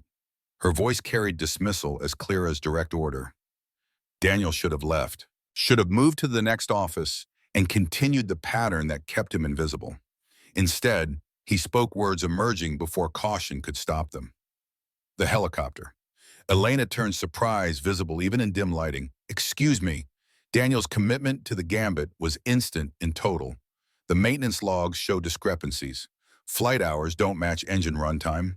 Someone's been falsifying records. Her expression shifted through confusion, then calculation, then something harder. You read maintenance logs. Fair question. Janitors didn't typically analyze technical aviation documents. The answer would reveal capabilities Daniel had spent 3 years concealing. But concealment had stopped mattering the moment he'd read James Sterling's letter. The old man had prepared for this exact scenario, had anticipated the moment when hiding became more dangerous than revealing. Daniel met her eyes directly for the first time in 3 years. I read everything in this building, part of the job, and those logs are wrong in ways that get people killed. Elena's laugh was short and sharp. The janitor is giving me aviation advice. This is remarkable. Do you have any idea how insulting it is to have He interrupted military authority, overriding her corporate power through simple force of certainty. Your father's plane crashed 8 months ago. Officially mechanical failure. Those same maintenance records you just showed me indicate your helicopter is due for inspection, but the numbers don't add up.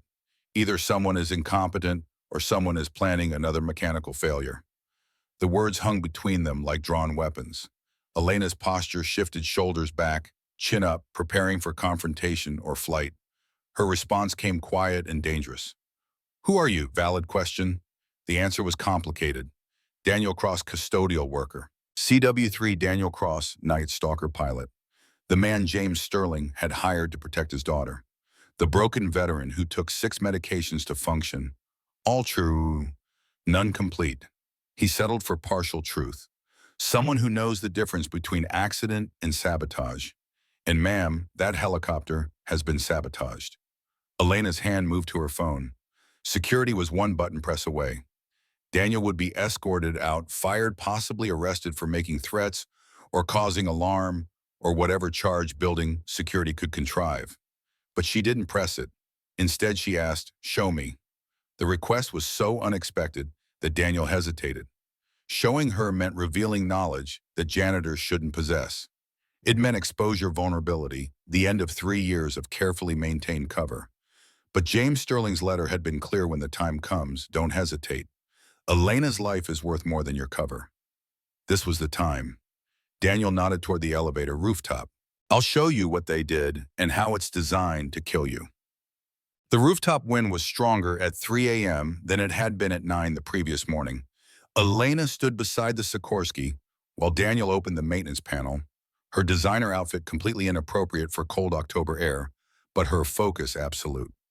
He walked her through the hydraulic system step by step, explaining what each component did and how they connected into an integrated whole that made controlled flight possible.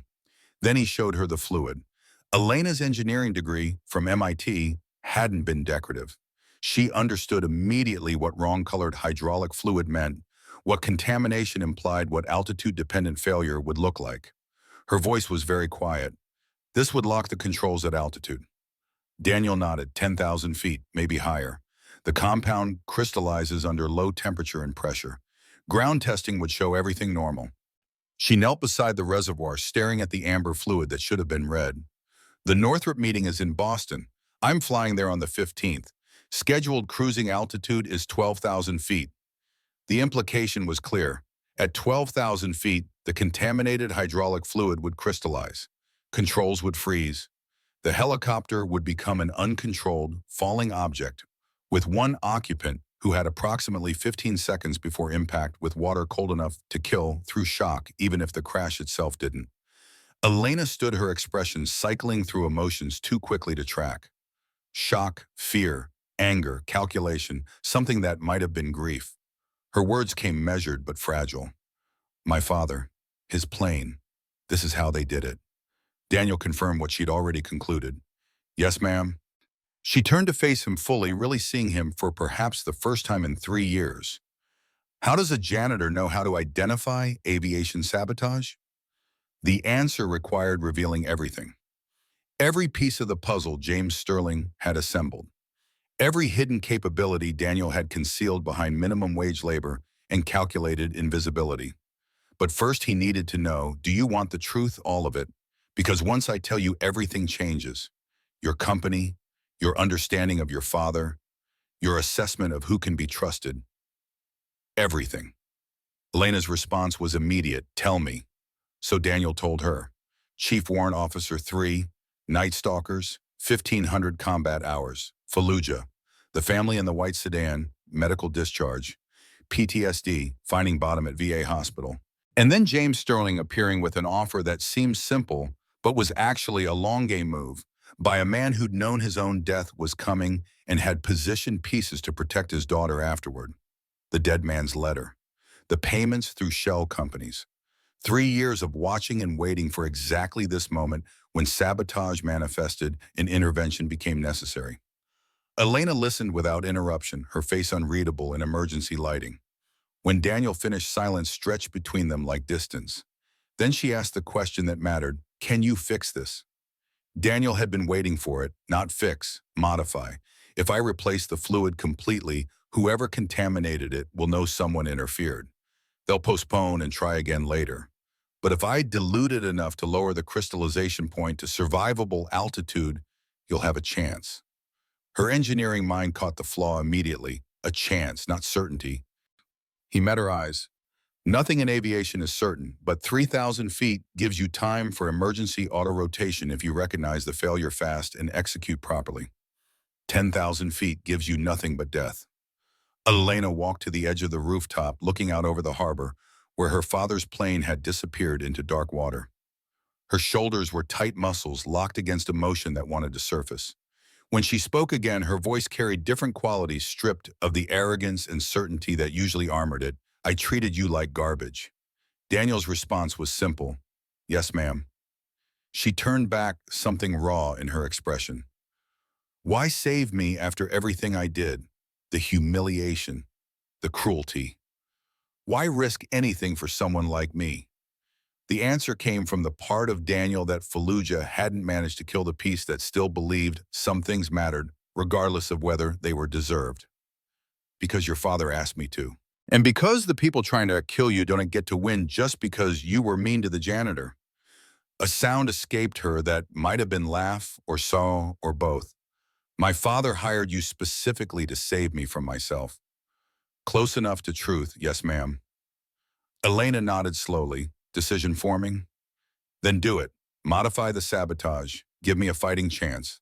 And Daniel, when this is over, we're going to have a very long conversation about everything my father knew and I didn't. If they survived to have that conversation, Daniel would welcome it. He spent the next hour explaining what she'd need to do when the hydraulic failure occurred, the emergency procedures for auto-rotation, how to recognize the signs before complete failure, where to aim for landing zones, how to flare at the last moment to arrest descent speed. Elena absorbed it all with absolute focus, asking technical questions that revealed genuine understanding of aerodynamics and flight mechanics. The engineering degree hadn't been decorative after all. By 4:30 a.m., Daniel had covered everything he could think of. The rest would depend on Elena's skill, her nerve, and whether his calculations about crystallization points were accurate enough.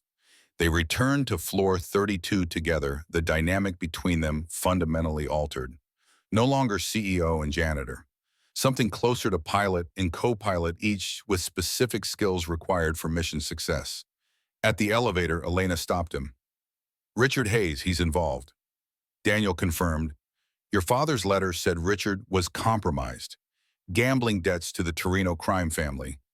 They're using his family as leverage. Her hand clenched into fist. He killed my father. The certainty in her voice was absolute. Daniel didn't disagree, but he added context. Under duress. They threatened his wife and daughter. Richard's not evil, he's trapped. The people giving orders are evil. Elena's expression suggested she didn't much care about the distinction. He still killed my father. He's still planning to kill me. Fair point. She asked the operational question. What do we do about him? Daniel had been thinking about this nothing yet. If we confront him, he warns the Torinos and they adapt.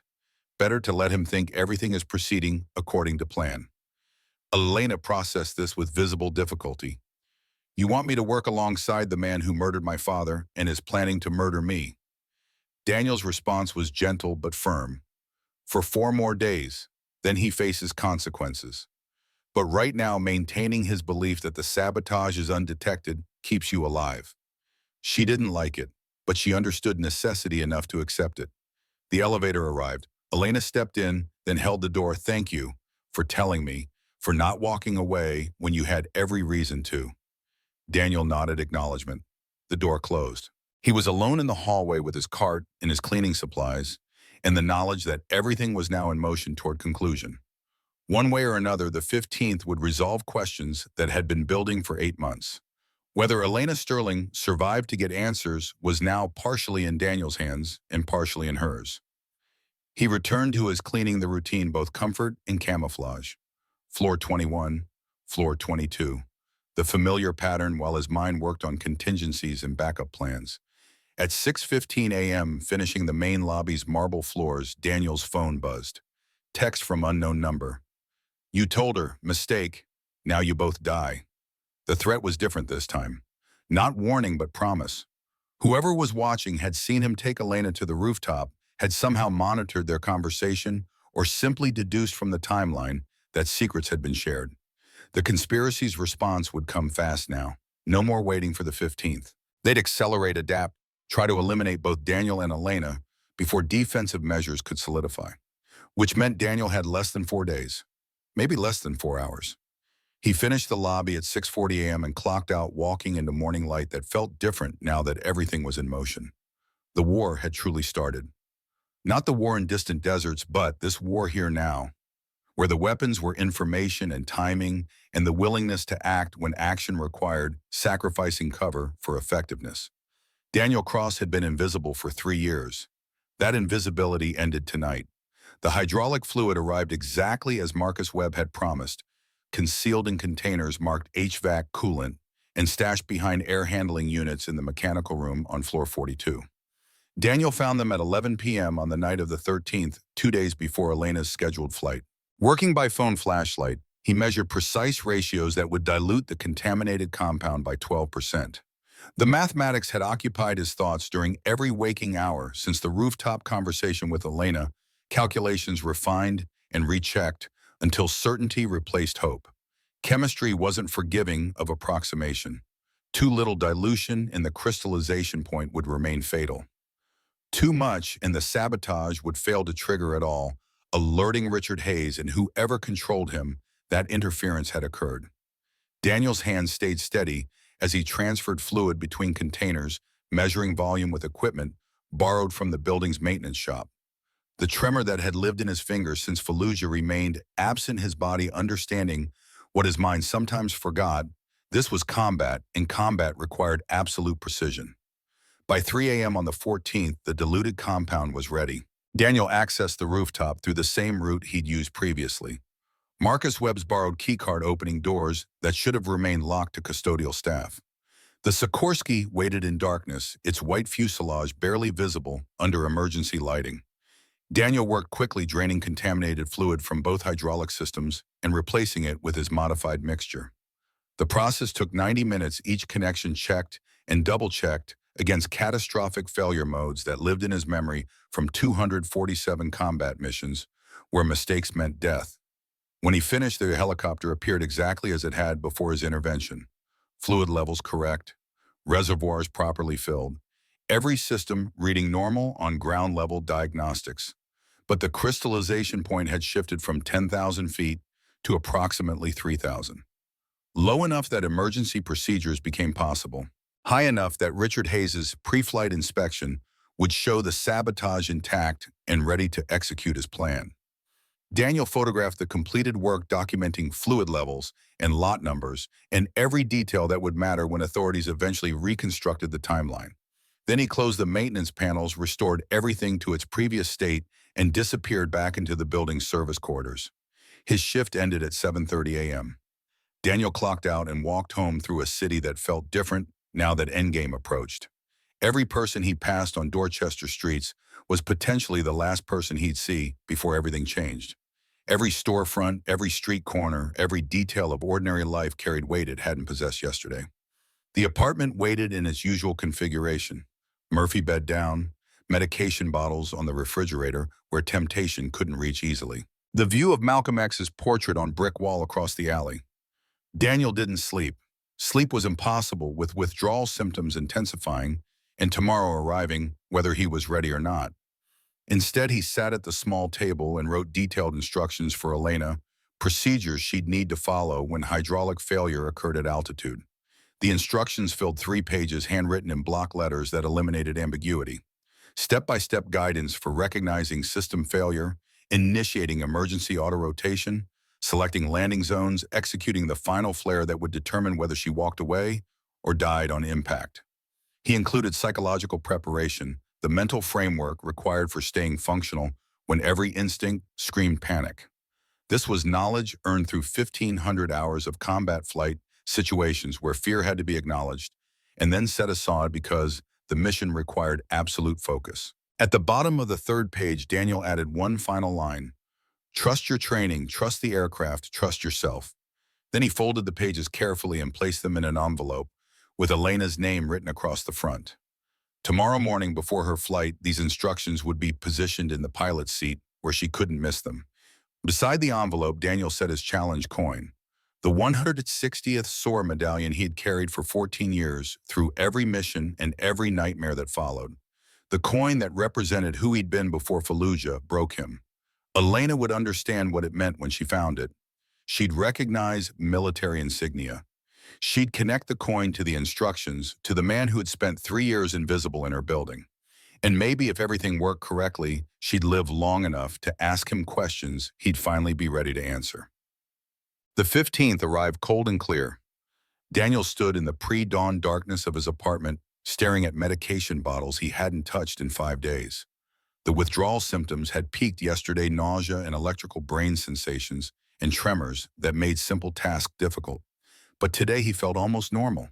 The body adjusting, compensating, finding equilibrium without pharmaceutical assistance.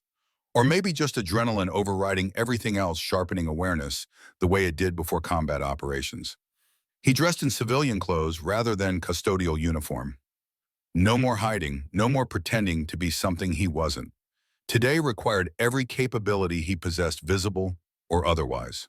The walk to Apex Tower took 30 minutes through streets still dark except for streetlights and early commuters. Daniel arrived at 6:45 a.m., entering through the service entrance one final time. Marcus Webb was waiting in the basement maintenance office, 2 cups of coffee on the desk between them. The old sailor pushed 1 cup toward Daniel without comment. His words came gruff but carrying weight. "Fluids in place," Daniel confirmed, "diluted to spec. Crystallization point should hit around 3,000 feet. Marcus nodded slowly. "Should, that's a hell of a word to bet someone's life on." Fair criticism, but certainty didn't exist in aviation, only calculated risk and acceptable probability. Daniel had done the mathematics. Now execution depended on chemistry, physics, and Elena Sterling's ability to perform under conditions that would terrify anyone with sense. The old sailor pulled a business card from his pocket, sliding it across the desk. "My nephew, FBI field office in Boston. If things go sideways today, you call that number. He's good people, doesn't ask stupid questions when time matters." Daniel pocketed this card, understanding the gift for what it was. Marcus Webb providing an exit strategy, a lifeline if the conspiracy moved faster than defensive measures could counter. They finished coffee in silence, 2 veterans who understood that some situations required action rather than conversation. At 7:15 a.m., Marcus stood and offered his hand. The handshake was firm, brief, carrying unspoken acknowledgement of shared service in the sometimes necessary gap between official procedure and actual necessity. Marcus's final words were simple: "Fair winds cross. Navy blessing. Wishing following seas and favorable conditions." Daniel nodded thanks and left the basement for the last time as custodial staff. The service elevator carried him to floor 42. The mechanical room was empty, HVAC systems humming their usual chorus. Daniel took the stairs to the rooftop, emerging into morning light that painted Boston in shades of orange and gold. The helicopter sat ready, its scheduled departure 90 minutes away. Daniel accessed the cockpit through doors that weren't locked because nobody expected unauthorized entry this high up in a secured building. The pilot's seat received the envelope containing emergency procedures. The challenge coin went on top brass, catching early sunlight.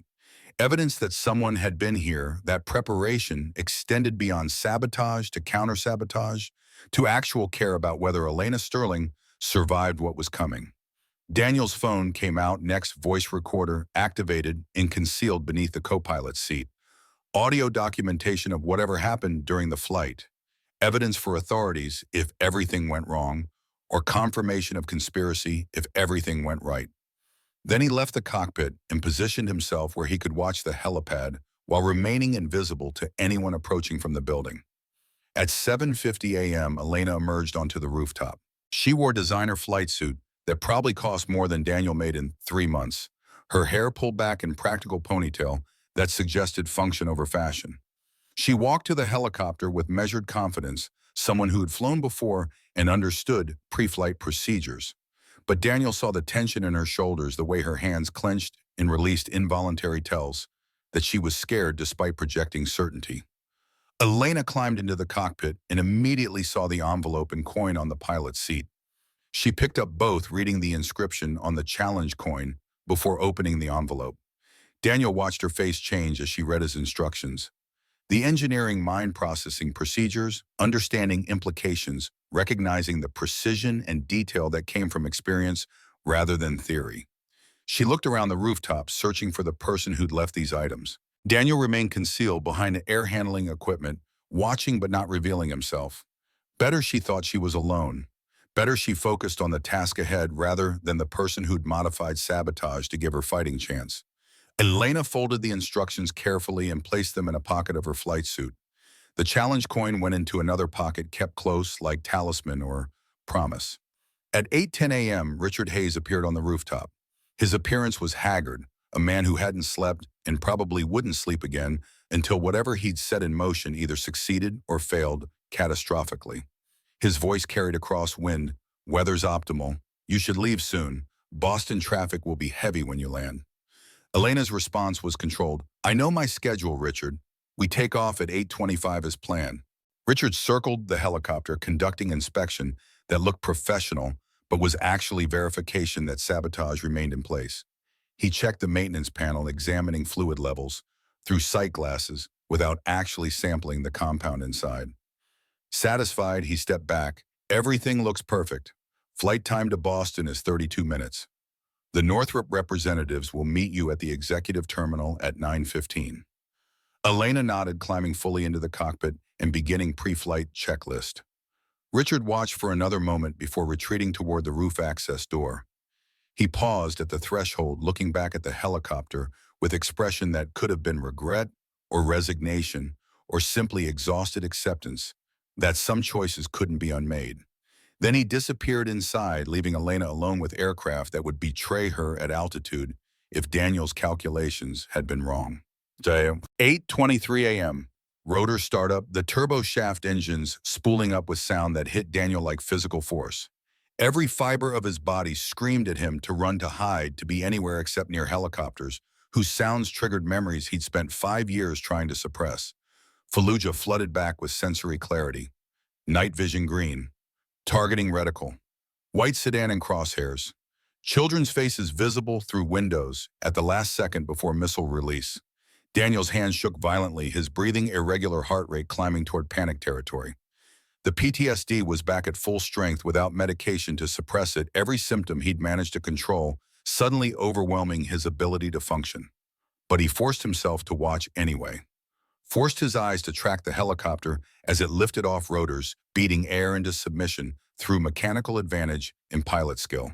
500 feet, 1,000 feet, 1,500 feet. Daniel pulled out his phone, accessing the building's security system through credentials Marcus Webb had provided. Multiple cameras covered the rooftop and surrounding airspace. Audio feeds from the helicopter's radio transmitted to building security and air traffic control simultaneously. Through trembling hands, Daniel monitored altitude readout and listened to Elena's voice reporting position and heading to Boston approach control. 2,000 feet, 2,200 feet, 2,500 feet. The first sign came at 2,700 feet. Elena's voice over radio carried new edge. "Apex Tower, this is Sterling 1. Controls feel stiff. Checking hydraulic pressure." Daniel's stomach dropped. Too early. The crystallization point shouldn't trigger until 3,000 feet minimum.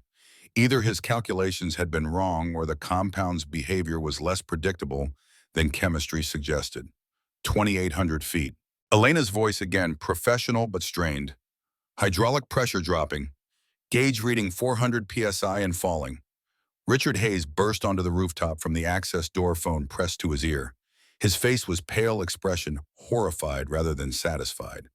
Whatever he'd expected, this wasn't matching the script he'd been given. His voice carried panic. "No, too low. She's supposed to be at 10,000 before..." He stopped abruptly, realizing he'd just confirmed conspiracy within earshot of rooftop security cameras. Daniel remained hidden, but recorded everything on his phone. Evidence accumulating in real time. 2,900 feet. Static from Elena's radio. Then her voice returning, steadier than it should have been given circumstances. Tower, this is Sterling 1. Hydraulic failure confirmed. Both systems showing critical pressure loss. Attempting emergency auto-rotation per procedures. She was reading from his instructions. Following step-by-step guidance Daniel had written based on 1,500 hours of flight experience and knowledge that sometimes the only difference between living and dying was whether you kept thinking when everyone around you panicked. Richard's phone rang. He answered without checking caller ID. It's failing too low. She'll be able to land. You said 10,000 feet over water. You said, the voice on the other end was audible, even from Daniel's position, harsh and Brooklyn accented. Fix it now or your daughter learns ballet on crutches. The call ended. Richard stood frozen, a man watching his attempt at murder fail while simultaneously being threatened with his family's destruction if failure continued. Daniel made his move, emerging from concealment and walking directly toward Richard with purpose that came from tactical certainty rather than plan. Richard saw him approaching and recognition dawned. You, the janitor. You did something to the helicopter. Daniel's response was calm. I modified the sabotage, lowered the crystallization point, gave her a chance instead of guaranteed death. The confession was deliberate, spoken clearly enough for rooftop cameras to capture. Evidence, documentation, witness testimony from the man who'd committed conspiracy while under duress. Richard's hand went to his pocket, emerging with something that might have been weapon until Daniel closed distance and disarmed him with movement that was pure muscle memory from combatives training. The object clattered to concrete. Not gun, phone. Daniel held Richard's arm in control position that was painful without causing damage. Your family's already safe. Witness protection arranged 2 days ago through federal contacts. Your wife and daughter are in custody right now, beyond reach of anyone who might threaten them. Richard's legs nearly gave out. What? How? Daniel's voice stayed level. Because sometimes the broken janitor who cleans your office is actually someone who knows how to call in favors from people who make criminals disappear. Through the phone, still monitoring air traffic control, Elena's voice provided altitude updates. 2,000 feet, 1,800, 1,500. The descent was controlled textbook auto-rotation that suggested she'd absorbed every word of Daniel's instructions and was executing with precision that came from genuine skill rather than luck. Daniel released Richard and pulled out his own phone, dialing the number Marcus Webb had provided. FBI field office agent who didn't ask stupid questions. The call connected on second ring. Daniel's words were economical. Active conspiracy, murder, attempted murder, organized crime, Apex Aviation rooftop. Bring everything. He provided address and hung up as sirens began their approach from multiple directions. Response time under 4 minutes suggested Marcus's nephew had already positioned assets nearby, waiting for exactly this call. Richard collapsed onto concrete, hands covering his face. They'll kill me. The Torinos don't forgive failure. Daniel's response carried no sympathy. The Torinos are about to have larger problems than one accountant who couldn't murder his boss. Your evidence now. Protected witness. The people who threatened your family are going to spend the rest of their lives in federal prison. Through the phone, Elena's voice, Tower Sterling 1 on final approach. Targeting Riverside Park softball field. Emergency vehicles requested. 1,000 feet, 800, 600. Daniel watched through security camera feed as the helicopter descended toward green space surrounded by city. The auto-rotation was perfect. Rotor RPM maintained an optimal range descent rate, controlled through collective management. At 400 feet, Elena's voice one final time, flaring now. The helicopter's nose pitched up, rotor disc increasing drag to arrest descent. The maneuver was textbook executed with confidence that suggested muscle memory rather than conscious thought.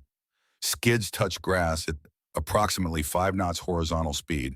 The helicopter settled, tilted slightly as weight compressed landing gear, then stabilized. Engine shut down. Rotors spooling down. Silence except for distant sirens getting closer. Elena Sterling had survived sabotage that should have killed her, executing emergency procedures with skill that came from excellent instruction and natural ability. Daniel felt something loosen in his chest, tension he'd carried for 5 days, releasing all at once. She'd lived. The mathematics had worked. The modified sabotage had performed exactly as calculated. FBI vehicles arrived on the rooftop 30 seconds later, agents emerging with drawn weapons and clear tactical training. Richard Hayes was secured immediately, hands zip-tied behind his back, while rights were read in professional monotone.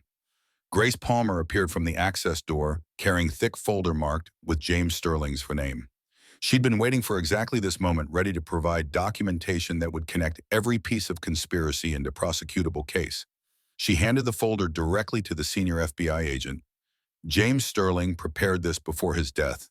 Evidence of organized crime infiltration, murder, attempted murder, conspiracy, everything you need. The agent opened the folder, scanning contents with expression that shifted from professional interest to genuine shock. He looked at Daniel. "You're Cross, the person Sterling hired." Daniel confirmed, "Yes, sir." The agent's next question was direct.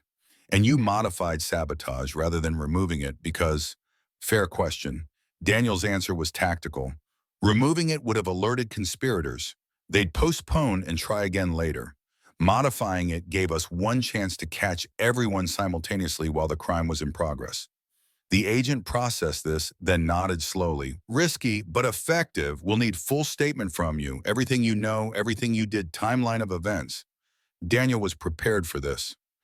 "Yes, sir, but first I need to make sure Elena Sterling is actually okay and not just pretending to be for radio communications." The agent gestured toward the roof access.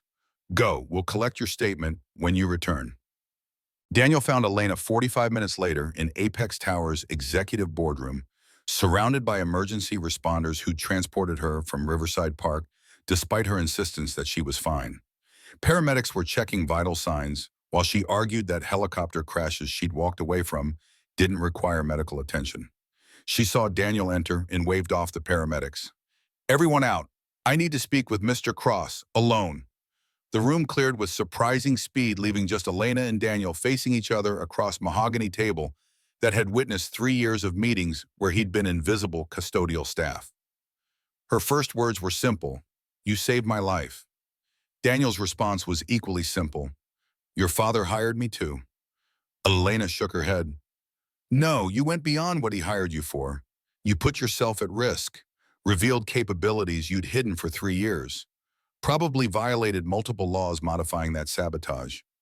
She stood and walked to where he remained by the door. "Why not because my father paid you, not because it was your job?" "Why really?" The answer came from the place in Daniel that Fallujah hadn't managed to destroy. "Because some people are worth saving even when they don't deserve it, even when they humiliate you, even when they make you kneel and clean up coffee while streaming it to millions." Luna flinched at the reminder. "I was horrible to you." Daniel didn't disagree. "Yes, ma'am." She pulled out his challenge coin, the one he had left in the cockpit. "Chief Warrant Officer 3, Night Stalkers, Distinguished Flying Cross. All this time, a decorated combat pilot was cleaning my toilets." The weight of it settled between them, 3 years of invisible service while carrying capabilities that far exceeded the role he'd performed. Elena's voice dropped to near whisper. "Tell me about Fallujah." So Daniel told her.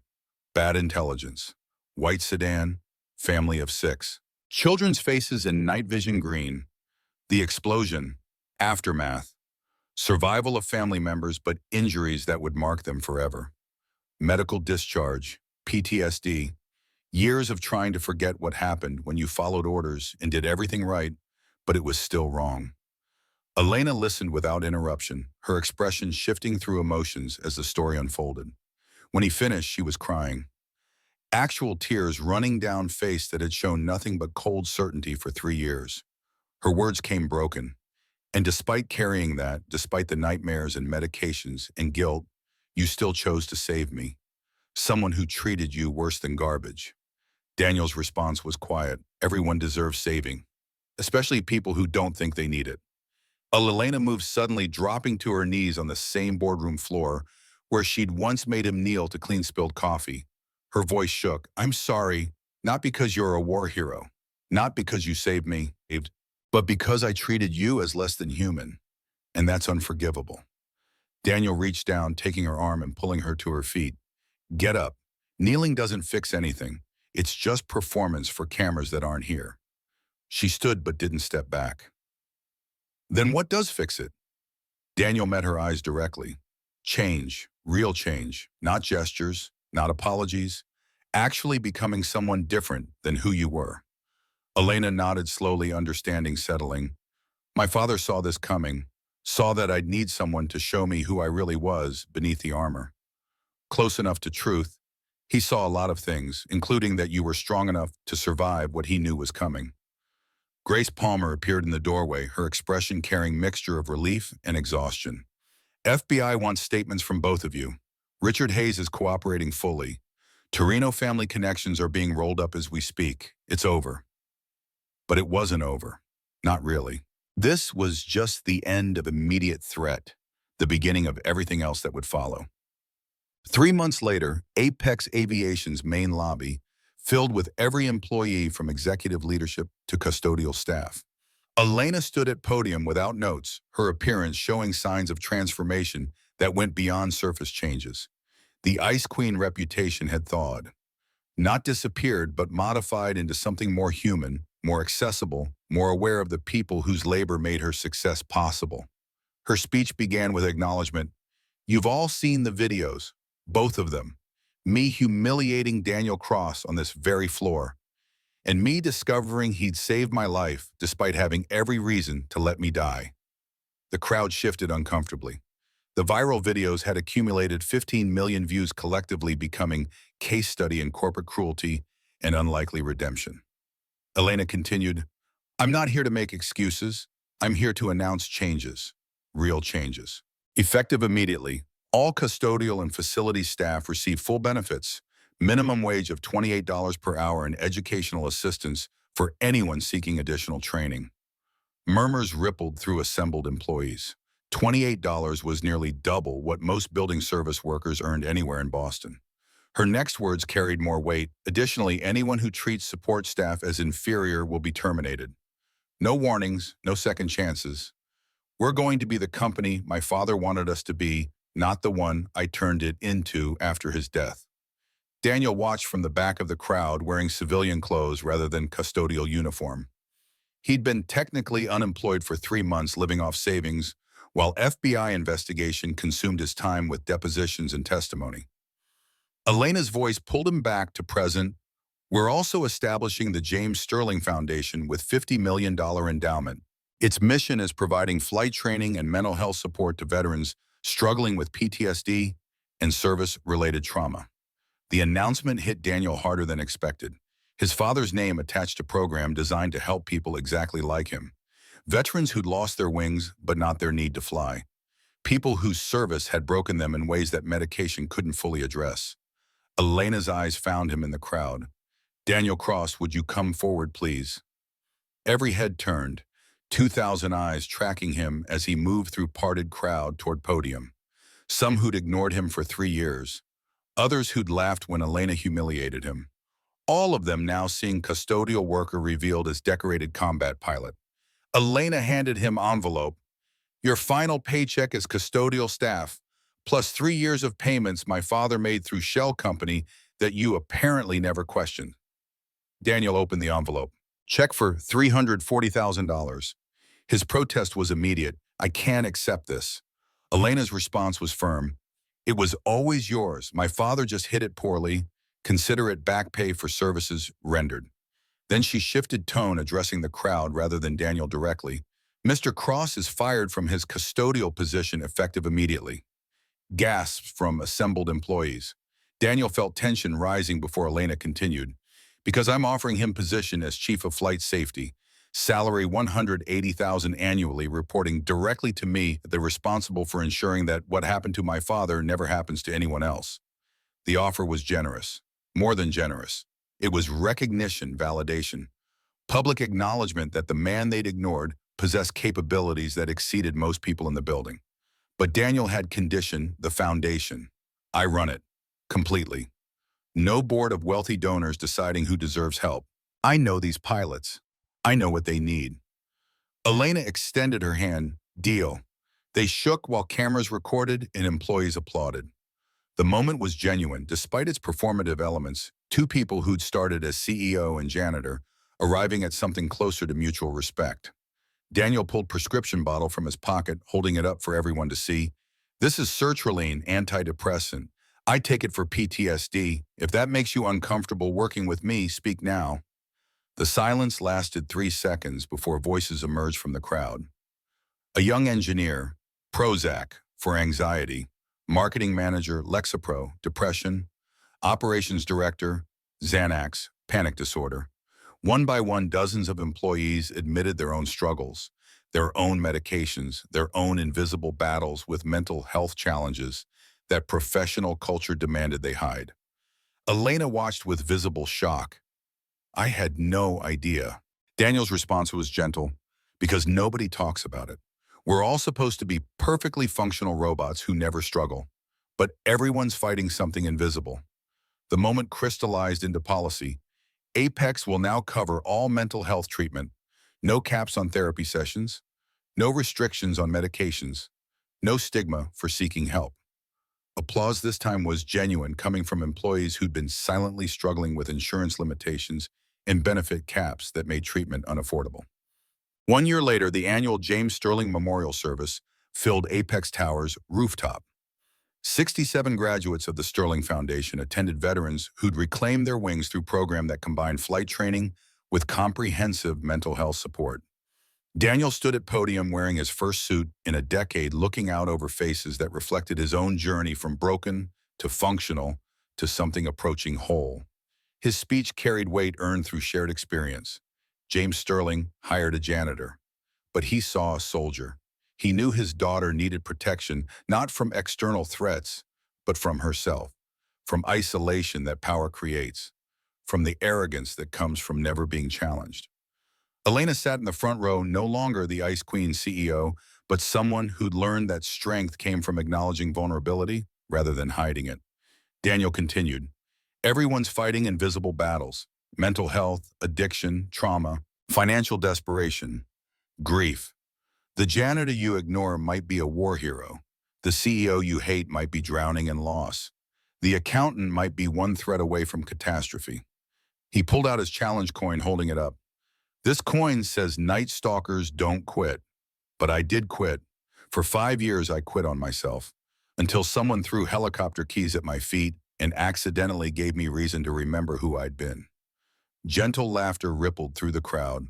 The video of Elena's original humiliation had become infamous cautionary tale about assumptions and the cost of treating people as less than human.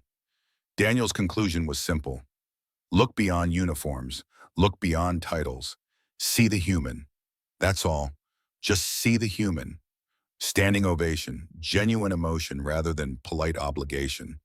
These were people who understood the message because they'd lived it, veterans who'd been dismissed as broken until someone gave them chance to prove otherwise. After the ceremony, Elena approached him.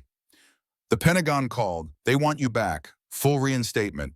Colonel Morrison pulled strings to make it happen. Daniel had been expecting this. I can't. Elena's surprise was visible. You could fly again. Officially.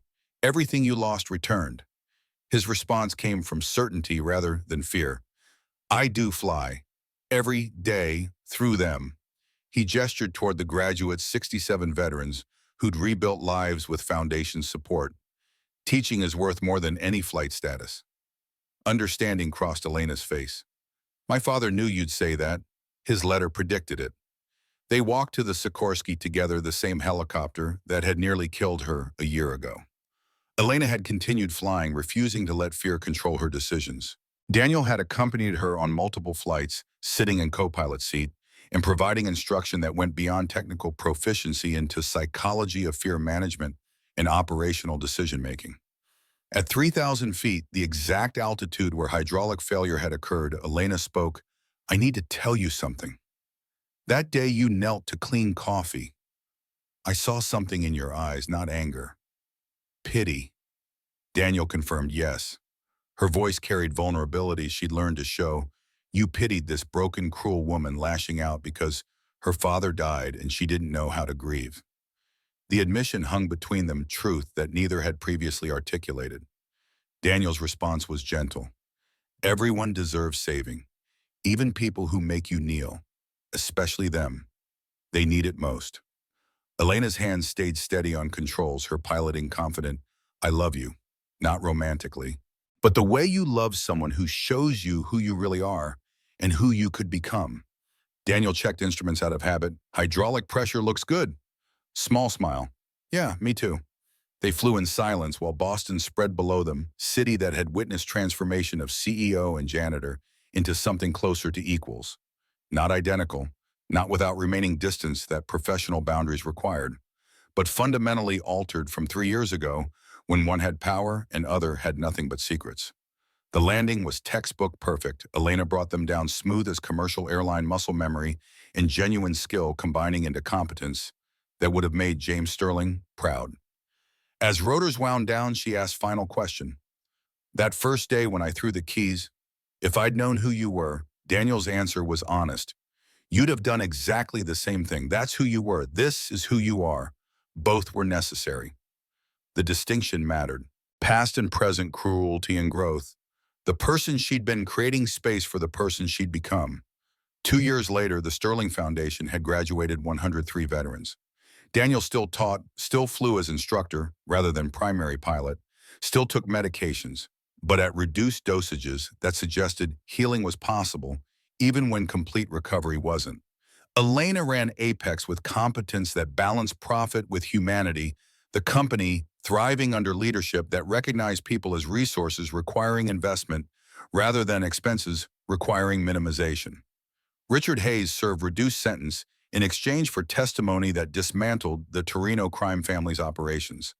His family remained in witness protection, safe from retribution that never came, because everyone with motive to retaliate had been convicted in trials that Daniel's evidence had made possible. The documentary about the entire situation won Emmy for investigative journalism. 15 million people watched the story of CEO who'd humiliated janitor, only to discover he was the person keeping her alive. All proceeds went to veteran mental health programs, money that funded treatment for thousands of people whose service had broken them in ways that society preferred to ignore. Daniel stood on Apex Tower's rooftop one final time, looking at city where he had arrived, broken and found purpose in the most unlikely circumstances. The Sikorsky waited behind him, ready for another training flight with another veteran who needed to remember that broken didn't mean useless. His phone buzzed. Text from Elena. Dinner tonight. There's someone I want you to meet. Father's old friend. Says he knew you before Fallujah. The message was intriguing enough that Daniel replied affirmative. Some connections from the past were worth revisiting, especially when they came through channels that James Sterling had apparently established before his death. Malcolm X's portrait was still visible across the alley when Daniel returned to his apartment that evening. By any means necessary. The phrase had taken on new meaning, not violence or extremism, but simply the recognition that sometimes saving people required methods that official channels wouldn't approve, modifications that existed in gray areas between legal and necessary. Daniel had spent 3 years invisible, 5 years broken, 1,500 hours in combat, and one critical week becoming the person James Sterling had believed he could be. The janitor who was never just a janitor. The broken pilot who'd never quite been broken. The man who'd saved someone who deserved saving, despite not deserving it, because that's what separated humans from weapons. Daniel looked at the medication bottles on his kitchen counter, dosages reduced but not eliminated. Healing took time. Recovery wasn't linear, but progress was real. He picked up the bottles and placed them in the cabinet, out of sight but available when needed. Then he grabbed his jacket and headed out to dinner to meet whoever James Sterling had connected him with from before everything had broken. The war was over. The broken janitor and the cruel CEO had both survived to become something different, and sometimes that was enough.